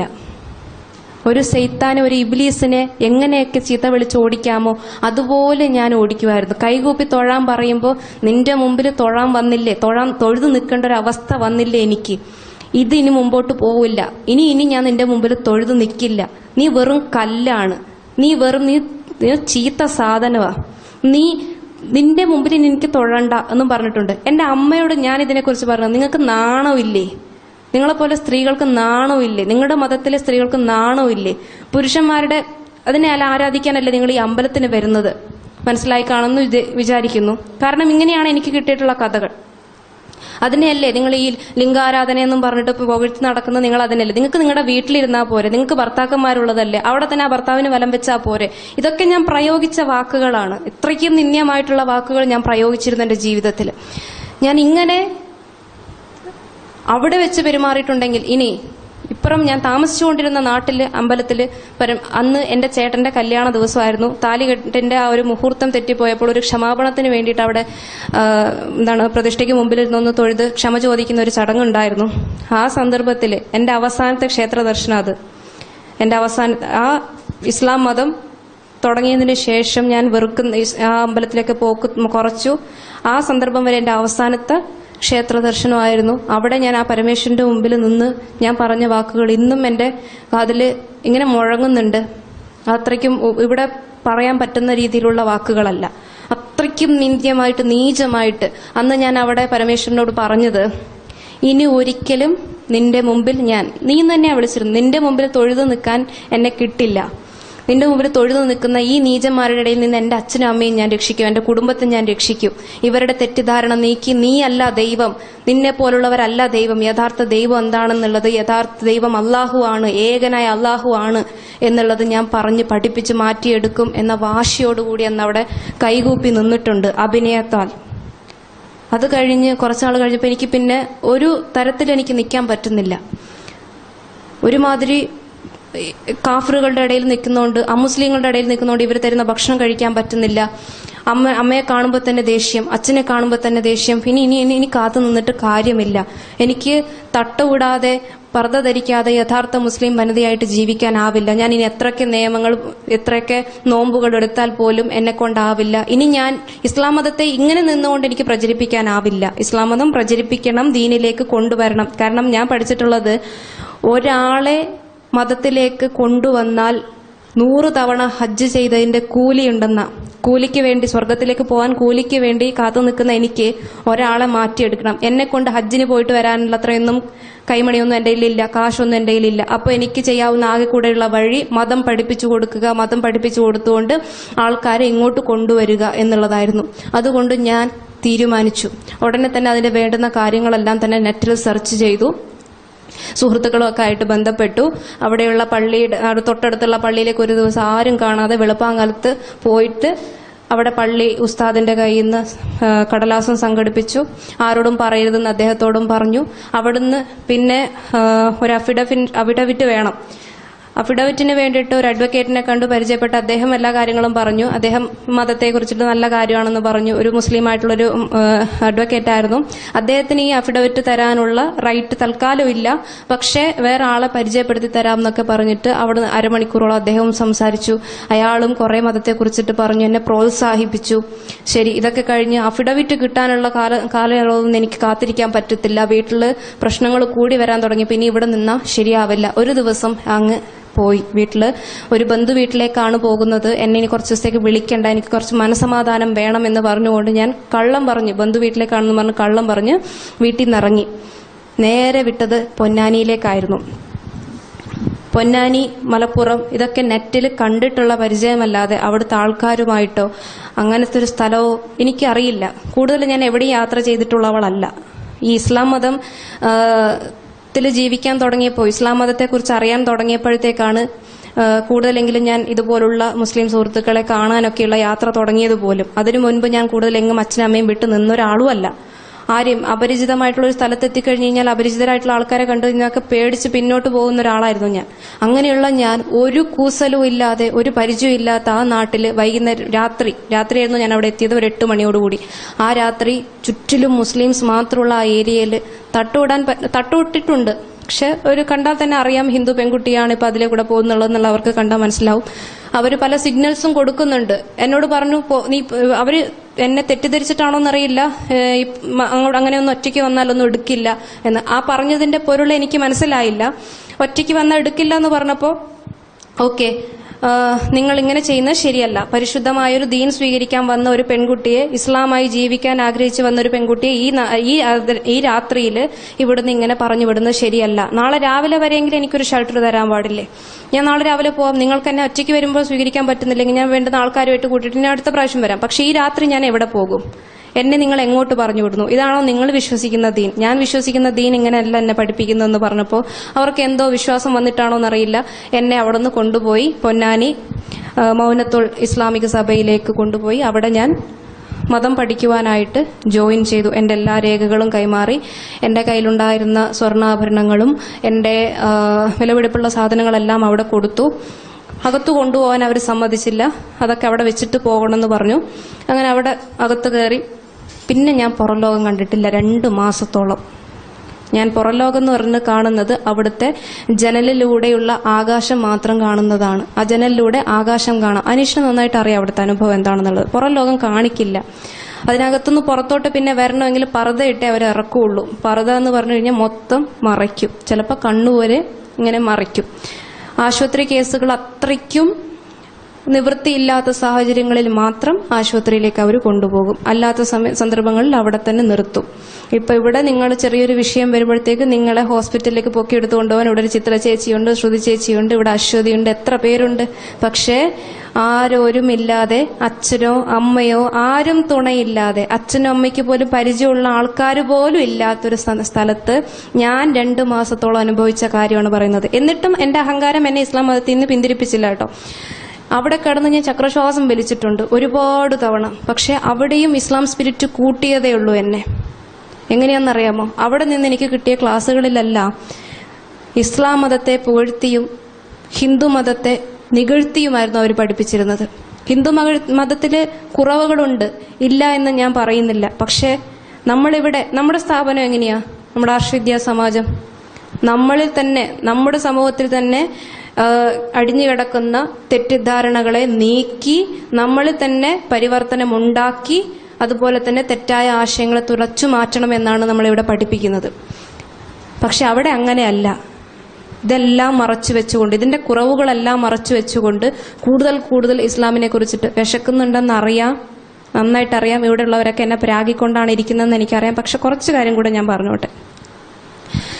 ഇങ്ങനെ തികച്ചും ആ ഒരു ഓൾറെഡി അവിടെ പോകുമ്പോൾ തന്നെ ഒരു ജിഹാദിനോട് താല്പര്യം ഉണ്ടായിരുന്ന എന്നെ വീണ്ടും വീണ്ടും ജിഹാദിലേക്ക് തന്നെ ആകർഷിക്കുന്ന രീതിയിലുള്ള ക്ലാസ്സുകളായിരുന്നു അവിടുന്ന് കിട്ടിക്കൊണ്ടിരുന്നത്. ചെകുത്താനെയാണ് ആരാധിക്കുന്നത്, അമ്പലങ്ങളിൽ ഇബിലീസിനെയാണ് ആരാധിക്കുന്നത്, ഇബിലീസിന്റെ മതമാണ്, ഉത്സവങ്ങളിൽ പങ്കെടുക്കുന്നത് മഹാപാതമാണ്. ഇപ്പൊ ഇന്നാള് ഞാൻ വീഡിയോ കാണിച്ചിരുന്നു. അതിൽ പറഞ്ഞിരിക്കുന്ന കാര്യങ്ങളൊക്കെ തന്നെയാണ് അവിടെയും പഠിപ്പിക്കുന്നത്. ഇതിൽ കൂടുതൽ എന്റെ മാതാപിതാക്കൾ എത്രയും പെട്ടെന്ന് അതിൽ നിന്ന് രക്ഷിക്കണം. അവരെനിക്ക് എത്തൊക്കെ ആയിക്കോട്ടെ, എത്ര കാഫറുകളാണെന്ന് പറഞ്ഞു കഴിഞ്ഞാലും അവരെ ദീനിലേക്ക് കൊണ്ടുവരണം എന്നുള്ള ഇന്റൻഷൻ കൂടിക്കൂടി വന്നു, ആ ഒരു താല്പര്യം കൂടിക്കൂടി വന്നു. ഞാൻ ആ താല്പര്യത്തോടു കൂടി തന്നെ മതം പഠിച്ചു. ഇത് 10 പേരിലേക്കെങ്കിലും ഈ മതം എത്തിച്ച് മതത്തിലേക്ക് ആളെ ചേർക്കണം.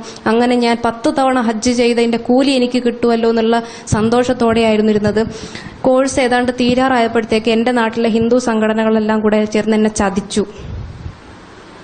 അവര് ഒരു ഊഹം വെച്ച് എന്റെ മൊബൈൽ നമ്പർ എല്ലാം ഞാൻ സിം ഒക്കെ പൊട്ടിച്ചിട്ടായിരുന്നു പോയിരുന്നതെങ്കിൽ പോലും ഈ IMEI നമ്പർ എന്ന് പറഞ്ഞിട്ടൊരു സംഭവമുണ്ട് മൊബൈലിന്. ആ നമ്പർ വെച്ചിട്ട് ഞാൻ എവിടെയാണെന്ന് ലൊക്കേറ്റ് ചെയ്ത് പോലീസുകാരായിട്ട് വന്നു.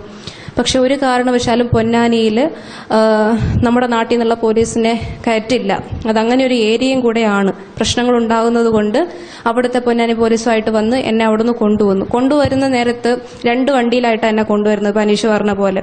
പക്ഷെ എന്നെ വാളം വെച്ചൊന്നും ഭീഷണിപ്പെടുത്തിയിട്ടൊന്നുമില്ല. വരാൻ നേരത്ത് അവിടെ മുതൽ എന്നെ കോടതിയിൽ ഹാജരാക്കേണ്ടതുണ്ടായിരുന്നു. കാരണം വീട്ടുകാർ മിസ്സിംഗ് കംപ്ലൈന്റ് കൊടുത്തുകൊണ്ടാണ് കൂടുതൽ അന്വേഷണമൊക്കെ വന്നതും. അങ്ങനെ കോടതിയിലേക്ക് കൊണ്ടുവരുന്ന നേരം വരെ തലങ്ങും വിലങ്ങും അപ്പുറത്തും ഇപ്പുറത്തും നിന്നുകൊണ്ട് എൻ്റെ ചേട്ടന്മാരും ചേട്ടത്തിയമ്മമാരും അച്ഛനും അമ്മയില്ല, അമ്മ അപ്പോഴത്തേക്ക് കിടപ്പിലാണ്. ഞാൻ മിസ്സിംഗ് ആണെന്ന് അറിഞ്ഞപ്പോൾ തൊട്ട്, ഞാൻ ബന്ധുവീട്ടിലാണെന്നാണല്ലോ ഇവരുടെ പ്രതീക്ഷ, വീട്ടിൽ വഴക്കായിട്ടാണ് പോയതും. അതുകൊണ്ട് ഇവര് ആ കുറച്ചു കാലത്തേക്ക് എന്നെ കുറിച്ച് കോണ്ടാക്ട് ചെയ്തില്ല. പക്ഷെ ഞാൻ അങ്ങനെയല്ല, കള്ളത്തരം പറഞ്ഞാണ് പോയത് എന്നുള്ളൊരു ഐഡിയ വന്നപ്പോഴത്തേക്ക് ഇവര് മിസ്സിംഗ് കംപ്ലൈന്റ് കൊടുത്ത് കുറെ അന്വേഷിച്ചു. ഞാൻ ഇവിടെ വന്ന അച്ഛന്റെ പോലെ തന്നെ അവസ്ഥയായിരുന്നു എന്റെ അച്ഛന്റെ അമ്മയുടെയും കാര്യം. അച്ഛൻ പിടിച്ചു നിന്നു, പക്ഷെ അമ്മയ്ക്ക് പറ്റിയില്ല. അമ്മ തളർന്നു കിടപ്പിലായി. നേരം വണ്ണം ഭക്ഷണം പോലും ഇറക്കാൻ പറ്റാത്ത അവസ്ഥ, വെള്ളം കുടിക്കാൻ പറ്റാത്ത അവസ്ഥ. അതുപോലെയായിരുന്നു എന്നെ സ്നേഹിച്ചത് എന്റെ അമ്മ. ഒന്ന് പിച്ചി പോലും എന്നെ നോവിച്ചിട്ടില്ല, ഒന്ന് നുള്ളി പോലും എന്നെ നോവിച്ചിട്ടില്ല എന്റെ അമ്മ. അതുപോലെ സാറിനൊക്കെ അറിയാം, അതുപോലത്തെ ഒരു വായിൽ കോലിട്ട് തിരിക്കാൻ പോലും അങ്ങോട്ട് കടിക്കാനോ പോവില്ല. അങ്ങനത്തെ ഒരു നിഷ്കളങ്കയായിട്ടുള്ള ഒരു അമ്മയാണ്. ആ അമ്മയാണ് ഞാൻ അന്ന് അടിച്ചിട്ട് വീട്ടിൽ നിന്നൊക്കെ ഇറങ്ങിപ്പോയത്. എന്നിട്ടും പഠിച്ചില്ല. നല്ല ആവേശമായിരുന്നു ഇറങ്ങിപ്പോകുമ്പോൾ. പക്ഷെ ഓരോരുത്തരുടെയും നോട്ടം, ഒരു പെൺകുട്ടിയായ ഞാൻ അത് സഹിച്ചുകൊണ്ട് ആ പള്ളിയുടെ അകത്തേക്ക് കയറി പോകുന്നത് മതമാറ്റ കേന്ദ്രത്തിലേക്ക് പോയതാണെന്ന്. അന്ന് ഒരു തവണ ഒന്ന് പതറിയിട്ടുണ്ട്. അയ്യോ വേണ്ടായിരുന്നു, ആരെങ്കിലും പരിചയക്കാരെ കൂട്ടിക്കൊണ്ടുവരാമായിരുന്നു. കാരണം നോട്ടം അതുപോലുള്ള നോട്ടമാണ്. എങ്കിലും എന്തോ ഒരു ധൈര്യത്തിൽ പിന്നെയും മുന്നോട്ട് പോവുകയായിരുന്നു. എന്നെ അവിടുന്ന് കൊണ്ടുവന്നു, കോടതിയിൽ ഹാജരാക്കി. അവിടം വരെ ഞാൻ ആരുടെ വാക്കും കേൾക്കുന്നില്ല. അവിടെ എഴുതി കൊടുത്തതുപോലെ തന്നെ 2 ദിവസത്തേക്ക് മാത്രം മാറുന്നു. അത് കഴിഞ്ഞ് ഞാൻ തിരിച്ചു വരുമെന്ന് ഞാൻ അവിടെ എഴുതി കൊടുത്തതിന്റെ പോലെ തന്നെ ആ വാശിയിൽ തന്നെയായിരുന്നു. അവരുടെ നമ്പർ അടക്കമെല്ലാം, അവിടുത്തെ ഉസ്താദിന്റെയൊക്കെ നമ്പരൊക്കെ കയ്യിലുണ്ടായിരുന്നു. ആരൊക്കെ പറഞ്ഞിട്ടും ഞാൻ കേൾക്കണില്ല. എന്നെ നന്നായിട്ട് അറിയാവുന്നൊരു ചേട്ടൻ ഉണ്ടായിരുന്നു അവിടെ, എന്റെ പെർള നാട്ടിൽ. ആ ചേട്ടൻ അവസാനത്തെ അറ്റ കൈക്ക് എന്റെ അമ്മയെ ജീപ്പിൽ കൊണ്ടുവന്നു, കോടതി വരെ കൊണ്ടുവന്നു, പോലീസ് സ്റ്റേഷൻ വരെ കൊണ്ടുവന്നു. പോലീസ് സ്റ്റേഷനിലൊക്കെ തട്ടമൊക്കെ ഇട്ട് വളരെ ഗാംഭീര്യത്തോടു കൂടിയാണ് ഞാൻ പോകുന്നത്. ആ പരിസരത്തുള്ള ആ നാട്ടിൽ എല്ലാവരും എന്നെ നോക്കുന്നുണ്ട്. പക്ഷേ ആരുടെ മുമ്പിലും പതറാത്ത മനസ്സോടുകൂടി ജിഹാദിയായിട്ടുള്ള ഇസ്ലാം മത വനിതയായ റഹ്മത്ത് നടന്നു പോവുകയാണ്. റഹ്മത്ത് എന്നായിരുന്നു എന്റെ പേര്. റഹ്മത്ത് നടന്നു പോവുകയാണ് പോലീസ് സ്റ്റേഷന്റെ അകത്തേക്ക്. ഒട്ടും കുലുങ്ങുന്നില്ല. പോലീസ് സ്റ്റേഷന്റെ അകത്ത് കയറിയപ്പോഴത്തേക്ക് പിന്നെ ഒന്നും വേണ്ട, അവിടെ ഒരാൾ എന്നെയും കാത്തിരിപ്പുണ്ട്. ആരാന്നറിയാവോ? കരഞ്ഞ് തളർന്ന് ഭക്ഷണം കഴിക്കാൻ പോലും നേരാൻ വണ്ണം ആവാതെ എന്നെയും കാത്ത് ഇങ്ങനെ, ഇന്ന് നമ്മുടെ വൈശാലിയെ കാണുന്നില്ലേ, അതുപോലെ ഏങ്ങലടിച്ച് കരയുന്ന എന്റെ അമ്മ, എനിക്ക് ജന്മം തന്ന എന്റെ അമ്മ. ആ അമ്മ എന്റെ മുമ്പിൽ നിന്ന് കരഞ്ഞു, ഒരുപാട് കരഞ്ഞു. എന്തിനാ എന്നെ വിട്ടു പോയതെന്ന് ഒന്ന് അടിച്ചു ചോദിക്കാൻ വേണ്ടിയിട്ട് ഇങ്ങനെ കൈ ഓങ്ങുമ്പോഴത്തേക്കും വീണു. എങ്കിലും ആ കൈ എന്റെ ദേഹത്ത് വീണിരുന്നു. എന്നിട്ടും ഞാൻ പറഞ്ഞു, ഇല്ല, എനിക്ക് പോണം. ഞാൻ അമ്മയെ സമാധാനിപ്പിക്കാൻ നോക്കിയിട്ടുണ്ടെങ്കിലും പക്ഷെ അമ്മ സമാധാനിക്കില്ല. ഞാൻ പോണം തന്നെയാ പറയുന്നത്, പോയില്ലെന്നല്ല പറയുന്നത്. അമ്മ കരയണ്ട, ഞാൻ അപകടത്തിലേക്കൊന്നും അല്ല പോകുന്നത്, ഞാൻ തിരിച്ചു വരും, പക്ഷെ എനിക്ക് പഠിക്കാൻ ഒരുപാട് കാര്യങ്ങളുണ്ട്. നീ തട്ടമെങ്കിലും മാറ്റുമോളെ എന്ന് പറഞ്ഞു. തട്ടവും മാറ്റാൻ ഞാൻ തയ്യാറല്ല. ഇതെന്റെ മതം പഠിപ്പിക്കുന്നതാണ്. നിങ്ങളുടെ മതം നിങ്ങൾ എങ്ങനെ വേണമെങ്കിൽ അനുകരിച്ചോ, ആരാധിക്കുക, എന്താ ചെയ്തോ. പക്ഷെ എന്റെ മതം ഇതല്ല പഠിപ്പിക്കുന്നത്. എനിക്ക് മാനം മൂടി നടക്കേണ്ടവളാണ് ഞാനൊരു മുസ്ലിം വനിതയാണ്, ഇന്ന് എന്റെ പേര് വരെ ഞാൻ മാറ്റിയിട്ടുണ്ടെന്നൊക്കെ പറഞ്ഞപ്പോ അത്രയും നാളും ശ്രുതി എന്നൊക്കെ വിളിച്ചെന്നെ സ്നേഹത്തോട് വിളിച്ചിരുന്ന അവർക്ക് ഇതിൽ കൂടുതൽ എന്ത് വേണം? ആ അമ്മയ്ക്ക് ഇതിൽ കൂടുതൽ എന്ത് വേണം? കൊടുക്കാവുന്നതിന്റെ ഏറ്റവും വലിയ ശിക്ഷയാണ് ഞാൻ എന്റെ അമ്മയ്ക്ക് നൽകിയിരുന്നത്.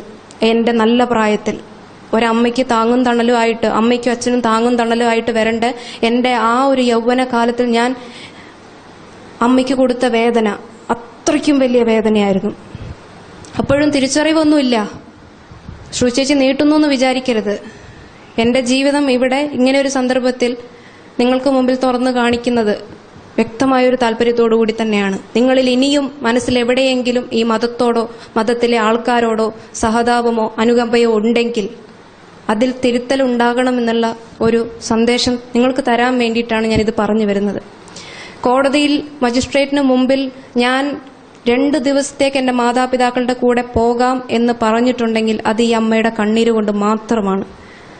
ഈ അമ്മയുടെ കണ്ണീരില്ലായിരുന്നെങ്കിൽ, അമ്മ അന്ന് കരഞ്ഞില്ലായിരുന്നെങ്കിൽ, അമ്മയെ ഞാൻ കണ്ടില്ലായിരുന്നെങ്കിൽ ഇന്നും എവിടെയെങ്കിലും ഇന്നാൾ ആ വീഡിയോയിൽ കണ്ട പോലെ ഏതെങ്കിലും ഒരു ചേരിയിൽ, ഏതെങ്കിലും ഒരു രീതിയിൽ, പറയാൻ പറ്റില്ല, നിവൃത്തികേടുകൊണ്ട് ജീവിക്കാനുള്ള തത്രപ്പാടിന് വേണ്ടിയിട്ട് ഇന്ന് ജീവിക്കണം, ആത്മഹത്യ ചെയ്യാനുള്ള ഭയം കൊണ്ട് ജീവിച്ചേ മതിയാകുള്ളൂ എന്നുള്ള കാരണം കൊണ്ട് ഏതെങ്കിലും ജോലി, എന്തെങ്കിലും നികൃഷ്ടമായ ജോലി ചെയ്തിട്ട് ജീവിക്കേണ്ട സാഹചര്യത്തിൽ എത്തിച്ചേർന്നേനെ.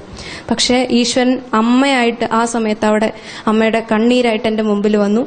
ഞാൻ ആ കണ്ണീര് കൊണ്ട് 2 ദിവസത്തേക്ക് എന്നുള്ള രീതിയിൽ മജിസ്ട്രേറ്റിന്റെ മുമ്പിൽ പറഞ്ഞു, 2 ദിവസത്തേക്ക് ഞാൻ അച്ഛൻ്റെ അമ്മയുടെയും കൂടെ പോവുകയാണ്, പക്ഷെ എനിക്ക് വീണ്ടും പോകണം. അവിടെ എഴുതി കൊടുത്തതും അതുപോലെ തന്നെയാണ്, അദ്ദേഹം എഴുതിയതും അങ്ങനെ തന്നെയാണ്.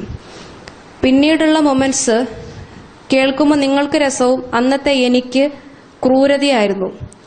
ഇത്രയും പറഞ്ഞതുകൊണ്ട് അത്രയും നേരം പറഞ്ഞതൊന്നും അല്ല പിന്നെ എന്റെ വീട്ടുകാരുടെ ഭാഗത്തുനിന്ന്, എന്റെ അമ്മയല്ല കേട്ടോ, ബാക്കിയുള്ളവരുടെ കാര്യം നടന്നപ്പോൾ കവാത്ത് പറഞ്ഞു എന്നെയും കൊണ്ട് നേരെ പുത്തൂരിലേക്ക് പോയി, കർണാടകയിൽ. അവിടെ കൊണ്ടുപോയി ഒരു ഗ്ലാസ് ഒരു വീട്ടിൽ കൊണ്ടുപോയി. വീട്ടിൽ നിന്ന് അവിടെ കുറേ ചർച്ച.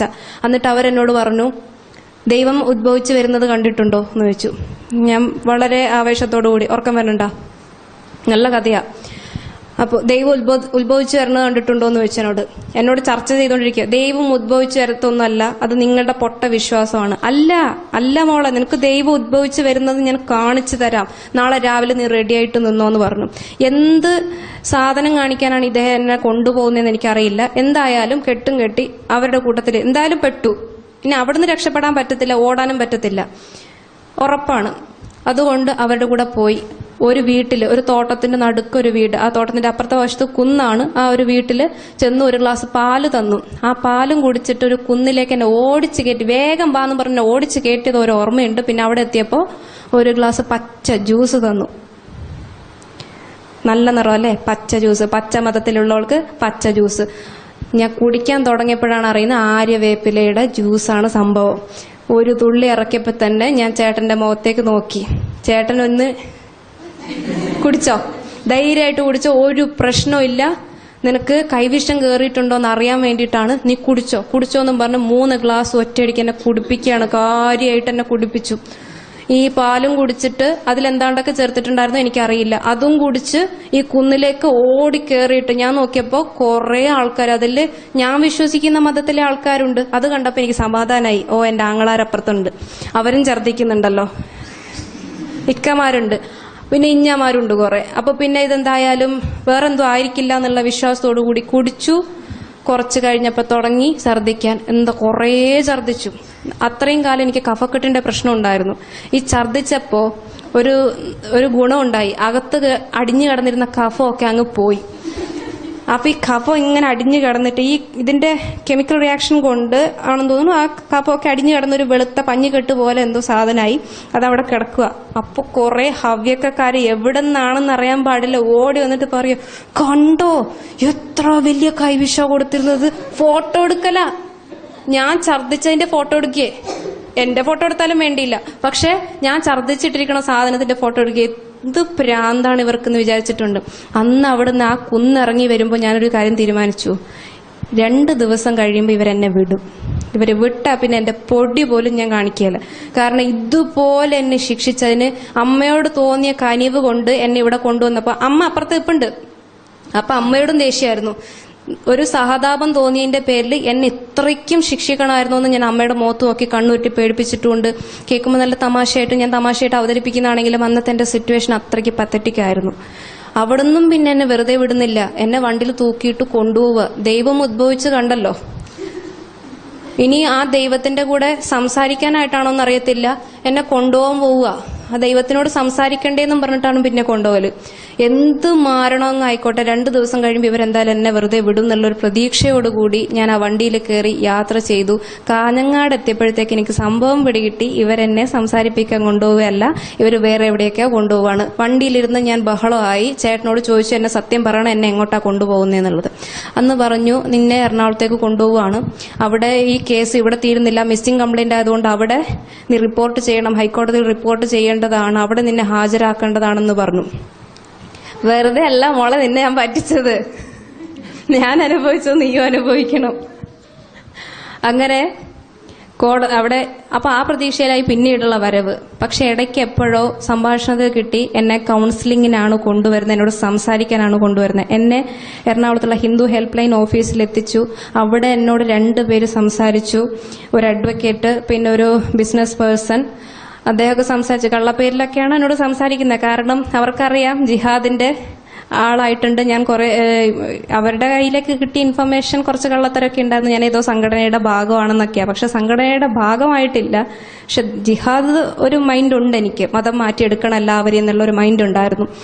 ഓക്കെ, സംസാരിച്ചുവെങ്കിലും കുറെ കാര്യങ്ങൾ ഇവരെന്നോട് പറയുന്നുണ്ട്. അച്ഛൻ്റെ അമ്മയുടെ വിഷമം മനസ്സിലാക്കണം, അങ്ങനെയൊന്നും പോകരുത്, ഇതൊക്കെ വലിയ പ്രശ്നങ്ങൾ ഉണ്ടാകും, അങ്ങനെയാണ് ഇങ്ങനെയാണ്, എല്ലാം തലം കുലുക്കി കേട്ടു. ശരി, ഓക്കെ, സമ്മതിച്ചു. കുറെ കുറ്റങ്ങൾ എന്നോട് ഇസ്ലാം മതത്തെ കുറിച്ചിട്ട് ഇങ്ങോട്ട് പറഞ്ഞു. നിങ്ങൾ കാണുന്നില്ലേ ഓരോ ദിവസം എത്ര പേര് മരിക്കുന്നു, നാളെ ഇത്രയും കാലം നോക്കിക്കഴിഞ്ഞ് ചരിത്രമൊക്കെ എടുത്ത് നോക്കരുതെന്നൊക്കെ പറഞ്ഞു. അവിടുത്തെ അഡ്വക്കേറ്റ് എന്നോട് സംസാരിച്ചു. എല്ലാം കേട്ട് തലയും കുലുക്കി. ഈ ഖുറാനിലൊരു വചനമുണ്ട്, ശത്രുക്കളുടെ ഇടയിലാണെങ്കിൽ അവരോട് യുദ്ധതന്ത്രം പ്രയോഗിക്കണം എന്നുള്ള രീതിയിൽ. അതുകൊണ്ട് ഞാൻ യുദ്ധതന്ത്രം പ്രയോഗിച്ചു. ഞാൻ അവരോട് പറഞ്ഞു, ഞാൻ മാത്രമല്ല അപകടത്തിൽപ്പെട്ടിട്ടുള്ളത്, അവിടെ വേറെയും കുറെ പേരുണ്ടെന്ന് പറഞ്ഞു. അപ്പൊ ഇവർക്ക് എന്നോട് കൂടുതൽ വിശ്വാസമായി. ഞാൻ മാറി വരുന്നുണ്ട്. അപ്പോൾ ഇവര് കൂടുതൽ മാറ്റത്തിനായിട്ട് യോഗയും പഠിക്കാം, കുറെ നമ്മുടെ ധർമ്മത്തിലെ കാര്യങ്ങളും അറിയാം, ഇസ്ലാം മതത്തിന്റെ പൊട്ടത്തരം അറിയിക്കുന്ന ഒരു സ്ഥലമുണ്ട് തൃപ്പൂണിത്തുറയിൽ. അവിടെ ഒരു മനോജ് എന്ന് പറഞ്ഞൊരു മാഷുണ്ട്. ആ മാഷോട് സംസാരിക്കുമ്പോൾ നിന്റെ എല്ലാ പ്രശ്നങ്ങളും മാറും എന്ന് പറഞ്ഞു. മനോജോ, ആയിക്കോട്ടെ, അതും കൂടെ ഉള്ളൂ. ആ നേർച്ചയും കൂടെ കഴിഞ്ഞിട്ടാവും അതിനടുത്തത്. എന്തായാലും ഇനി കൊണ്ടുവന്ന് ഇനി ഇവിടം തൊട്ടിട്ട് അത്രയ്ക്ക് സഹികെട്ട് കഴിഞ്ഞിരുന്നു. ഇനി സംസാരിക്കാൻ പോകുന്ന ആ സ്റ്റേജ് തൊട്ടിട്ട് ഇത് ഫൈനലായിരിക്കും. ഇനി എന്നെ ആരും സംസാരിക്കാൻ വിളിക്കണ്ട, ഇത് ഫൈനലായിരിക്കും. ഇവിടം തൊട്ട് ഞാൻ എന്റെ തനി സ്വരൂപം കാണിക്കുകയാണെന്ന് വിചാരിച്ചിട്ട് മതം മാറ്റാം, ഇവിടം തൊട്ട് തുടങ്ങാൻ എന്റെ മത പ്രബോധനം എന്നുള്ള രീതിയിൽ തന്നെ ഞാൻ വന്നു. തട്ടമിട്ടിട്ടില്ല.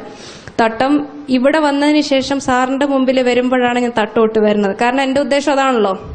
അതുവരെ ഞാൻ ഇട്ടിട്ടില്ല. ഇവിടെ വന്ന് ഞാൻ ആദ്യമായിട്ട് കാണുന്നത് സുജിത് സാറിനെയാണ്. താടിയൊക്കെ വളർത്തി, ഇന്ന് കാണുന്ന പോലെ ഒന്നല്ല, താടിയൊക്കെ വളർത്തിയിട്ട് മാന്യനായി മുണ്ടൊക്കെ എടുത്ത് അവിടെ ഇരിക്കുക. അപ്പൊ എന്റെ വിചാരം അതാണ് മനോജ് എന്നാ. മനോജ് ഇരിക്കാണല്ലേ, വെച്ചിട്ടുണ്ട് എന്നൊക്കെയുള്ള രീതിയിൽ അവിടെ എത്തി. എന്നോട് ആദ്യമായിട്ട് ചോദിക്കുകയാണ്, എന്താണ് അയ്യപ്പനെ കുറിച്ച് അഭിപ്രായം? പണ്ട് വെറുത്തതാ പേടിച്ചിട്ട് ഈ അയ്യപ്പനെ. ആ അയ്യപ്പനെ കുറിച്ച് എന്നോട് ചോദിക്കുക, അയ്യപ്പനെ കുറിച്ച് എന്താ അഭിപ്രായം എന്ന്. ഞാൻ പറഞ്ഞു, പ്രത്യേകിച്ച് അഭിപ്രായമൊന്നുമില്ല, നല്ല അഭിപ്രായമാണ് എന്ന് പറഞ്ഞു. പിന്നെ അങ്ങോട്ട് കഥകൾ ഇങ്ങനെ പറഞ്ഞുകൊണ്ടിരിക്കുക. അപ്പൊ ഞാൻ അതിശയിച്ചു പോയി. ശരിയല്ലേ, അയ്യപ്പന്റെ കഥ ഞാൻ കേട്ടത് ഇദ്ദേഹം പറയുന്ന പോലെ തന്നെയാണ്. അപ്പോ ഇദ്ദേഹം പറയുന്നതിൽ എന്തോ കാമ്പുണ്ടെന്ന് തോന്നിയാകും. എന്നാലും എന്റെ ഉള്ളിലുള്ള ഈഗോ സമ്മതിക്കുന്നില്ല. എന്തായാലും ഇസ്ലാം മതം അതിനെക്കുറിച്ചിട്ട് പറയാൻ ഞാൻ സമ്മതിക്കില്ല. എന്നിട്ട് ഞാൻ സംശയം എന്ന രീതിയിൽ അങ്ങോട്ട് ചോദിക്കാൻ വേണ്ടിയിട്ട്, അല്ല മനോജ് സാറേ എന്ന് പറഞ്ഞ് ചോദിച്ചു. വിളിച്ചു മനോജ് സാർ എന്ന്. ഞാൻ മനോജ് സാറല്ല, മനോജ് സാർ വേറെയാണ്. അത് ഞങ്ങളുടെ പ്രധാന ആചാര്യനാണ്. അദ്ദേഹം വരും, 2 ദിവസം കഴിയുമ്പോൾ വരും, അപ്പൊ പരിചയപ്പെടാം. അപ്പോ പിന്നീട് മധു സാറ് സംസാരിച്ചു. മധു സാർ എന്നോട് ഇതിനെക്കുറിച്ചൊന്നും സംസാരിക്കുന്നില്ല. മധു സാർ ഭയങ്കര തന്ത്രശാലിയാണ്. എന്നോട് എന്തുകൊണ്ട് PSC എഴുതിയില്ല, ഇത്രയും പഠിച്ചില്ലേ, എന്ത് പൊട്ടത്തര കാണിച്ചെന്ന് പറഞ്ഞിട്ട് അതിന്റെ രീതിയിൽ ഭീഷണിപ്പെടുത്തുന്നു. ഇതെന്താടാ അപ്പനെ, യോഗ പഠിക്കാൻ വേണ്ടിയിട്ട് ഇവിടെ വിളിച്ചു വരുത്തിയിട്ട് PSC എഴുതുന്നില്ല എന്നും പറഞ്ഞിട്ടുള്ള പുകിലാണ് ഇവിടെ. ഒരാളുണ്ടായിരുന്നു, വേറൊരു അധ്യാപകനാണ്. അദ്ദേഹം ഇപ്പോൾ ഇല്ല, വേറെ ജോലിയിൽ കയറിയിരിക്കുകയാണ്. അപ്പോൾ അദ്ദേഹം ആണെങ്കിൽ പ്രാണായാമം പഠിപ്പിക്കാമെന്നും പറഞ്ഞ്, നല്ല ക്ഷീണമുണ്ട്, വണ്ടിയിൽ കിടന്ന് അടിയായതുകൊണ്ട് എനിക്ക് ഉറങ്ങാൻ പറ്റിയിട്ടുണ്ടായിരുന്നില്ല. എന്നെ പിടിച്ചിരുത്തി ചമ്രം പടിഞ്ഞിരുന്ന് അവിടുന്ന് പ്രാണായാമം പഠിപ്പിക്കല. ഉറങ്ങി തൂക്കിക്കൊണ്ട് ഞാൻ പ്രാണായാമം പഠിച്ചു. ഓക്കെ ശരി. അങ്ങനെ ഒക്ടോബർ 19 ഞാൻ ഇവിടെ ആർഷവിദ്യാസമാജത്തിൽ വലതുകാല് വെച്ചല്ല, ഇടതുകാല് വെച്ച് കയറിയ. കാരണം എന്നെ ഇടതുകാലാണ് എനിക്ക് ഉത്തമം ആ സമയത്ത്. അങ്ങനെ എല്ലാം ഇടത്തോട്ടാണല്ലോ, എല്ലാം ഇടത്താണ്, സമ്പ്രദായമൊക്കെ ഇടത്തോട്ടാ. അതുകൊണ്ട് ഇടതുകാല് വെച്ച് ഞാൻ കയറി. ഒക്ടോബർ 21-ാം തീയതി. അപ്പോൾ ഇവിടെ വന്നതിന് ശേഷം എന്താണെന്ന് അറിയാൻ പാടില്ല, എനിക്ക് പനിയൊക്കെ പിടിച്ചു. അതുകൊണ്ട് ഞാൻ ഈ ജലദോഷ പനിയുള്ളതുകൊണ്ട് മരുന്ന് വാങ്ങാൻ വേണ്ടി, അതുകൊണ്ട് ഇവിടെ അല്ല, വേറൊരു സ്ഥലത്തായിരുന്നു കിട്ടണം. ഹോമിയോ ക്ലിനിക്കിൽ പോയിട്ട് തിരിച്ചു വരുന്ന വഴിക്ക് അവിടുത്തെ ഒരു ചേച്ചിയുണ്ട്, അമ്പിളിന്നുണ്ട്. അപ്പോൾ ചേച്ചിയായിട്ട് ഞാൻ ഇങ്ങനെ നടന്നു വരുമ്പോൾ ഒരു ഓട്ടോ വന്നു. ആ ഓട്ടോയിൽ നിന്ന് 2 പേര് ഇറങ്ങുവാണ്. ആദ്യത്തെ മധു സാറാണ്. 2ാമത്തെ ആൾ ഇറങ്ങിയപ്പോൾ അമ്പിളി ചേച്ചി പറഞ്ഞു, അയ്യോ മനോജ് സാർ വന്നു എന്ന് പറഞ്ഞു. അപ്പോഴാണ് കാണുന്നത് യോഗാചാര്യനായിട്ടുള്ള മനോജ് സാറിനെ അന്നാണ് ആദ്യമായിട്ട് കാണുന്നത്. അപ്പോൾ യോഗാചാര്യം എന്ന് കേട്ടപ്പോൾ എൻ്റെ മനസ്സിൽ വേറെ രീതിയിലുള്ള സങ്കല്പമായിരുന്നു. സത്യം പറഞ്ഞാൽ ഇസ്ലാം മതപ്രകാരം ആ ഭാവന പോലും തെറ്റാണ്. എങ്കിലും പെട്ടെന്ന് കേട്ടപ്പോൾ ഓട്ടോമാറ്റിക്കായിട്ട് വന്ന ഒരു ഭാവന വേറെയാണ്. മെലിഞ്ഞ് നല്ല ഫ്ലെക്സിബിൾ ആയിട്ടുള്ള ശരീരമൊക്കെ ഉള്ള ഒരാള് എന്നുള്ള രീതിയിലാണ് നോക്കിയപ്പോൾ യോഗാചാര്യനോ ഇങ്ങനെയോ. എന്തായാലും സൗമ്യമായ എന്നാ എന്തോ നമ്മളെ എന്താ പറയുക, ഒരു ആശ്വസിപ്പിക്കുന്ന രീതിയിൽ എന്ന് പറയാം, ഒരു ദൈവികമായിട്ടുള്ള എന്തോ ഒരു സ്പിരിച്വൽ ആയിട്ടുള്ള എന്തോ ഒരു ഫീൽ ഉണ്ടാകുന്ന രീതിയിൽ ഒരു പുഞ്ചിരിയും തന്ന് അങ്ങോട്ട് കയറിപ്പോയി. പിന്നെ ഇദ്ദേഹത്തോട് സംസാരിക്കണം എന്നുള്ള ഇതായി. എന്തായാലും നല്ല ആളാണ്, എനിക്ക് മാറ്റാൻ പറ്റിയ ഒരാളാണ്. ഞാൻ കാത്തിരുന്നു, ഒരവസരത്തിന് വേണ്ടി കാത്തിരുന്നു. പക്ഷെ അന്ന് എന്നെ വിളിച്ചില്ല. വളരെ സങ്കടമായിപ്പോയി. പിറ്റേ ദിവസം എന്നെ വിളിച്ചു. അപ്പം എനിക്ക് മനസ്സിലായി, ഞാൻ അങ്ങോട്ട് ചാടിക്കയറി ഇന്റൻഷൻ കാണിച്ചിട്ട് കാര്യമില്ല. ഗുരുവിനും തോന്നണം ശിഷ്യനോട്. ഒരു കഥ ഈ ഇടയ്ക്ക് ഒരു ദിവസം പറഞ്ഞപ്പോൾ ഞാൻ ആ ഫ്ലാഷ് ബാക്ക് മധു സാറ് പറഞ്ഞപ്പോൾ ഫ്ലാഷ് ബാക്ക് എനിക്ക് ഓർമ്മ വന്നു. അങ്ങനെ സാറിനോട് സംസാരിക്കാൻ നേരത്ത് അത്രയും നേരം അമ്മയും ഒക്കെ ഉള്ളതുകൊണ്ട് തട്ടുവിടാനൊന്നും പറ്റത്തില്ല, ദസ്പ പിടിക്കാനും പറ്റത്തില്ല. അപ്പൊ സാറിന് മുമ്പിൽ വരുമ്പോൾ ദസ്പയുണ്ട് കയ്യിൽ, തട്ട ഇട്ടിട്ട് സാറിന് മുമ്പിൽ സംസാരിക്കുക. ഖുറാൻ വെച്ചിട്ടുള്ള സംഭാഷണമാണെങ്കിലേ ഞാൻ തയ്യാറുള്ളൂ, വേറെ ഒന്നും എനിക്ക് കേൾക്കണ്ട, മതി ഖുറാൻ വെച്ചിട്ട് തന്നെ സംസാരിക്കാം, അതാണ് ശ്രുതിക്ക് കംഫർട്ടബിൾ എങ്കിൽ അങ്ങനെ. സാർ പറഞ്ഞു. ഞാൻ പറഞ്ഞു ശ്രുതിയല്ല, റഹ്മത്തായിട്ട് സംസാരിക്കാനാണ് എനിക്കിഷ്ടം എന്ന് പറഞ്ഞു. മനസ്സിലായില്ല. റഹ്മത്താണ് എൻ്റെ പേര്, ഞാൻ റഹ്മത്ത് എന്നുള്ള പേര് സ്വീകരിച്ച് ഞാൻ ഇസ്ലാം മതം സ്വീകരിച്ച ഒരാളാണ് എന്ന് പറഞ്ഞു. പിന്നീട് അങ്ങോട്ട് ഒരു 2 മണിക്കൂർ നേരത്തെ ചർച്ചയാണ്, സംഭാഷണമാണ്. ഓരോന്നോരോന്നായിട്ട് പണ്ട് പ്രഭാഷണങ്ങളിൽ ഈ ഭാഗവിമാര് പറഞ്ഞ് ശരിയെന്ന് എൻ്റെ മനസ്സിൽ തോന്നിപ്പിച്ച ഓരോ വചനങ്ങളും അതിൻ്റെ എല്ലാ രീതിയിലുള്ള എല്ലാതരം ഖുറാനിലും ഉള്ള വ്യാഖ്യാനങ്ങൾ എടുത്ത് ചൂണ്ടിക്കാണിച്ച് എന്നെ കൊണ്ട് തന്നെ വായിപ്പിച്ച് ഇതിൻ്റെ ഓരോ പൊട്ടത്തരങ്ങളും എന്നെ തെളിയിച്ച് തന്നു. 2 മണിക്കൂർ കഴിഞ്ഞപ്പോഴത്തേക്ക് കിളിപോയ പരുവത്തിലായിരുന്നു ഞാൻ. ഇത് ഇസ്ലാം മതം പൊട്ടത്തരമാണെന്ന് മനസ്സിലായി. എങ്കിലും എൻ്റെ ഈഗോ സമ്മതിക്കുന്നില്ല ഇത് വിട്ടുവരാൻ. ഞാൻ പറഞ്ഞു അങ്ങനെയാണെങ്കിൽ ശരിയേതാ, എനിക്ക് ശരിയായിട്ടുള്ള കാര്യം അറിയണം. ഹിന്ദു മതമാണ് ശരിയെന്ന് പറയുകയാണെങ്കിൽ ഇതിൽ കുറേ പ്രശ്നങ്ങളുണ്ടല്ലോ, കുറേ നൂലാമാലകളുണ്ടല്ലോ, പിന്നെ ഒരുപാട് കാര്യങ്ങൾ. അങ്ങനെ ഈ സംശയം തീർക്കലും കാര്യങ്ങളായിട്ട് എൻ്റെ പഠനം ഇവിടെ തുടർന്നു. അത്രയും ദിവസം അമ്മയെ പോകണ്ടെന്ന് പറഞ്ഞു. എൻ്റെ അച്ഛനൊക്കെ എപ്പോഴത്തേക്ക് പോയിരുന്നു, അമ്മ കൂടെ ഉണ്ടായിരുന്നു. ഏകദേശം കുറേ ദിവസത്തെ ക്ലാസ്സുകളിന് ശേഷം സാധനയൊക്കെ ചെയ്യാൻ പതുക്കെ തുടങ്ങി. അവരുടെ ഇവിടുത്തെ ആൾക്കാരുടെ അഭിപ്രായമൊക്കെ കേട്ട് സാറും പറഞ്ഞു സാധന ചെയ്യൂ, എല്ലാം ശരിയാവും എന്ന് പറഞ്ഞു. സാധനയൊക്കെ ചെയ്യാൻ തുടങ്ങിയതിന് ശേഷം ഇത്രയും പൊട്ടത്തരമായിട്ടുള്ള ഒരു മതത്തിലായിരുന്നു ഞാൻ നിന്നിരുന്നത്. ഇത്രയും പൊട്ടത്തരമായിട്ടുള്ള ഒരു മതത്തിന് വേണ്ടിയാണ് ഞാൻ ഇത്രയ്ക്കും ചെയ്യാൻ ഒരു മകളും ഒരു അച്ഛനും അമ്മയോട് ചെയ്യാൻ പാടില്ലാത്ത മഹാപാതകങ്ങൾ, വിസിബിളായിട്ടുള്ള തെറ്റാണ് ഞാൻ പറയുന്നത്, വിസിബിളായിട്ടുള്ള പാപങ്ങൾ ഒരു മാതാപിതാക്കളോടും ഒരു കുഞ്ഞും ചെയ്യാൻ പാടില്ലാത്ത മഹാപാപമാണ് ഞാൻ ചെയ്തുകൊണ്ടിരുന്നത്. അമ്മയെ അടിക്കുക, അച്ഛനെ ചീത്ത വിളിക്കുക, ചേട്ടന്മാരോട് കയർത്ത് സംസാരിക്കുക, ഒരു കുടുംബത്തിൽ പെരുമാറാൻ പാടില്ലാത്ത, ഒരു കുടുംബത്തിൽ ഒരു പെൺകുട്ടി പെരുമാറാൻ പാടില്ലാത്ത രീതിയിൽ പെരുമാറുക, അത്രയ്ക്കും നീചമായിട്ട് പെരുമാറിയതൊക്കെ ഈ അർത്ഥശൂന്യമായൊരു മതത്തിന് വേണ്ടിയായിരുന്നല്ലോ. ഇനി അതുമാത്രമാണോ ഞാൻ ഉപേക്ഷിച്ചു പോകാൻ പോയിരുന്നതോ? ഉപേക്ഷിച്ചു പോകാൻ പോയിരുന്നത് ഇത്രയും ശ്രേഷ്ഠനായ പരമേശ്വരനെയാണ്. എല്ലാവരോടും കനിവും കാരുണ്യവുമുള്ള, ദയവുള്ള, എല്ലാ തെറ്റും പൊറുക്കുന്ന, നമ്മളെ എല്ലാം തെറ്റുകളെല്ലാം പൊറുത്ത് ക്ഷമിച്ച് നമ്മളെ ഒരു കോഴി കുഞ്ഞുങ്ങളെ തള്ളക്കോഴി ചിറകിൻ കീഴിൽ പൊതിഞ്ഞു കെട്ടി സംരക്ഷിക്കുന്ന പോലെ നമ്മളെ സംരക്ഷിക്കുന്ന പരമേശ്വരനെ ഉപേക്ഷിച്ചുകൊണ്ടാണല്ലോ, അദ്ദേഹം തന്ന ധർമ്മത്തെ ഉപേക്ഷിച്ചുകൊണ്ടാണല്ലോ, ഈ മഹത്തായൊരു ഹിന്ദു ധർമ്മത്തെ ഉപേക്ഷിച്ച് സനാതന ധർമ്മത്തെ ഉപേക്ഷിച്ചാണല്ലോ ഞാൻ പോകാൻ നിന്നത് എന്നുള്ള ഒരു കുറ്റബോധം കൊണ്ട് ഇന്ന് വൈശാലി കിടന്നിങ്ങനെ കരയുമ്പോൾ എനിക്ക് എൻ്റെ അന്നത്തെ അവസ്ഥയാണ്. ഒരുപാട് കഷ്ടപ്പെട്ടിട്ടുണ്ട് മനോജ് സാർ എന്നെ കൈപിടിച്ചു ഉയർത്ത അമ്മയിലേക്ക്. ഇന്ന് ഞാൻ നിങ്ങളുടെ മുമ്പിൽ ഇത്രയും ധൈര്യത്തോടെ സംസാരിക്കുന്നുണ്ടെങ്കിൽ, ഇത്രയും ധൈര്യമായിട്ട് നമ്മുടെ ധർമ്മത്തെക്കുറിച്ചിട്ട്, ഈശ്വരൻ്റെ മഹിമയെക്കുറിച്ചിട്ട്, ഗുരുപരമ്പരകളെക്കുറിച്ചിട്ട്, ഗുരുവിൻ്റെ മഹത്വത്തെക്കുറിച്ച് ഞാൻ സംസാരിക്കുന്നുണ്ടെങ്കിൽ അതിനുള്ള ധൈര്യം ചിത്ര ചേച്ചിയെ പോലെ, ഞാൻ വലിയ പൊങ്ങച്ചം പറയുകയല്ല, ഞാൻ ഇവിടെ വന്നതിന് ശേഷം എത്രയോ കേസുകൾ ഞാൻ കണ്ടിട്ടുണ്ട്, എത്രയോ പെൺകുട്ടികളോട്, എത്രയോ ആൾക്കാരോട് ഞാൻ സംസാരിച്ചിട്ടുണ്ട്, എത്രയോ മാതാപിതാക്കളോട് ഞാൻ സംസാരിച്ചിട്ടുണ്ട്.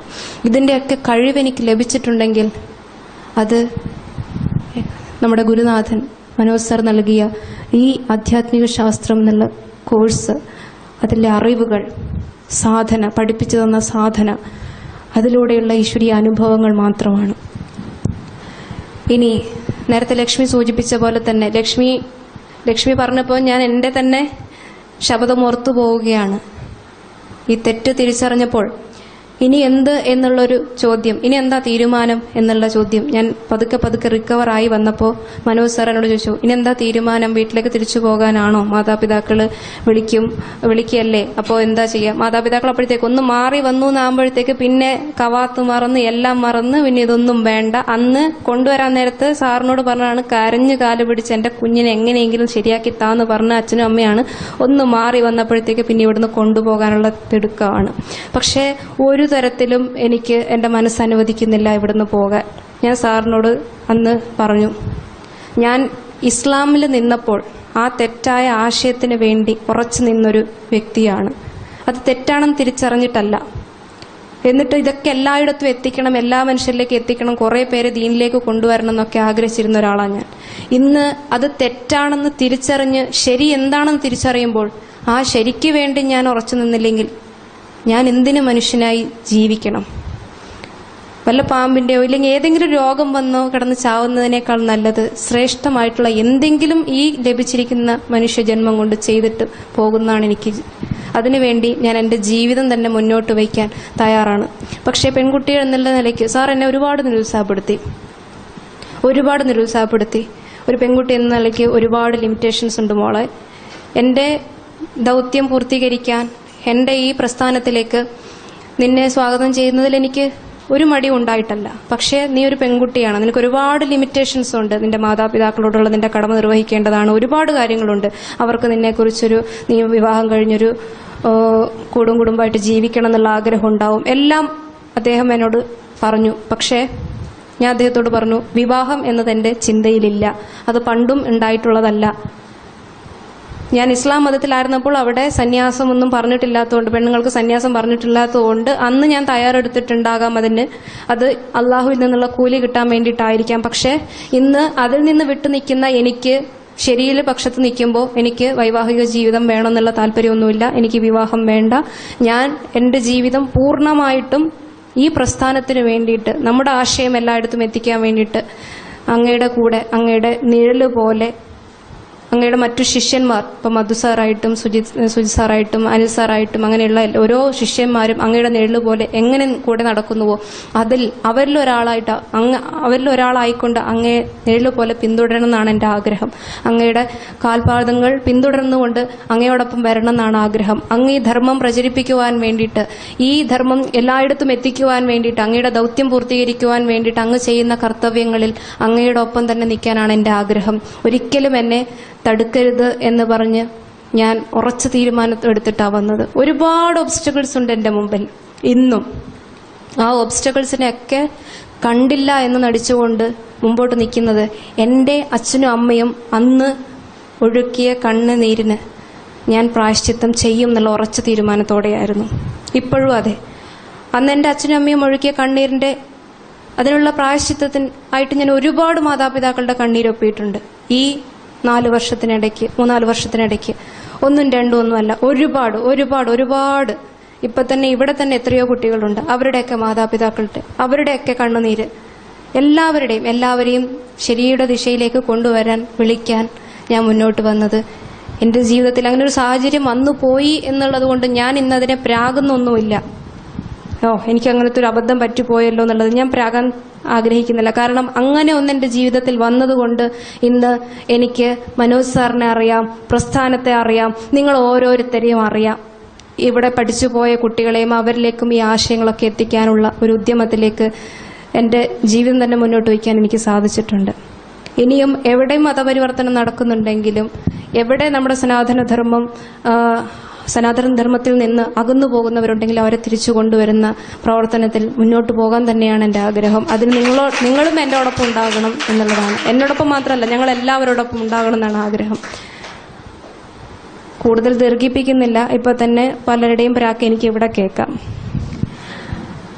അപ്പോൾ ആകെയുള്ള പറയാനുള്ളത്, ഇനിയും തെറ്റിദ്ധാരണകൾ, നിങ്ങൾക്ക് മുമ്പിൽ അവതരിപ്പിക്കപ്പെട്ട തെറ്റായ ആശയങ്ങളെല്ലാം തന്നെ അത്രയ്ക്കും ശക്തമാണെന്ന് എനിക്കറിയാം. അത് പെട്ടെന്ന് അതിൽ നിന്ന് ഊരിപ്പോരുക എളുപ്പവുമല്ല. പക്ഷേ നിങ്ങളുടെ ഭാഗത്തുനിന്ന് ശ്രമം ഉണ്ടെങ്കിൽ മാത്രമേ, കേൾക്കാനുള്ള ക്ഷമ അതുണ്ടെങ്കിൽ മാത്രമേ, ഇതൊക്കെ തിരിച്ചറിയാനുള്ള ആഗ്രഹം, താല്പര്യം ഉണ്ടെങ്കിൽ മാത്രമേ ശരിയിലേക്ക് വരുവാൻ സാധിക്കുകയുള്ളൂ. എങ്ങനെയും മാക്ബത്ത് എന്ന് പറയുന്ന ഒരു ഷേക്സ്പിയറിന്റെ ഒരു ഡ്രാമയുണ്ട്. അതിൽ മാക്ബത്ത് എന്ന് പറയുന്ന ഒരു കഥാപാത്രം കംപ്ലീറ്റ് ബ്ലഡ് ഷെഡാണ് അദ്ദേഹത്തിന്റെ ജീവിതം. എങ്ങനെയും നശിച്ചു, ഇനി അങ്ങ് നശിച്ച് നാറാണക്കല്ലങ്ങ് എടുത്തേക്കാം എന്നുള്ള രീതിയിൽ അദ്ദേഹം പോയിക്കൊണ്ടിരുന്നത്. അതുപോലെ ആവരുത് ഒരിക്കലും. തെറ്റ് പറ്റിയിട്ടുണ്ടെങ്കിൽ അത് തിരുത്തി വരാനുള്ള താല്പര്യം ഉണ്ടാകണം. കൂടുതൽ നീട്ടുന്നില്ല, ഞാൻ മൈക്ക് കൈമാറുകയാണ്.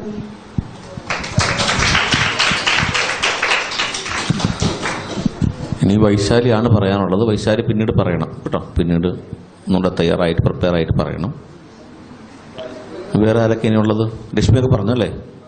ഇനി കണ്ണൻ കൂടി ഉണ്ടല്ലേ? കണ്ണൻ വന്നിട്ടില്ല.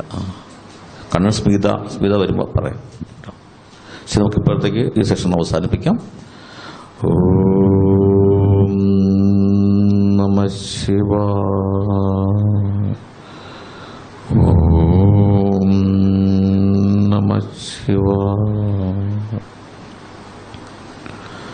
ഓം നമഃ ശിവായ.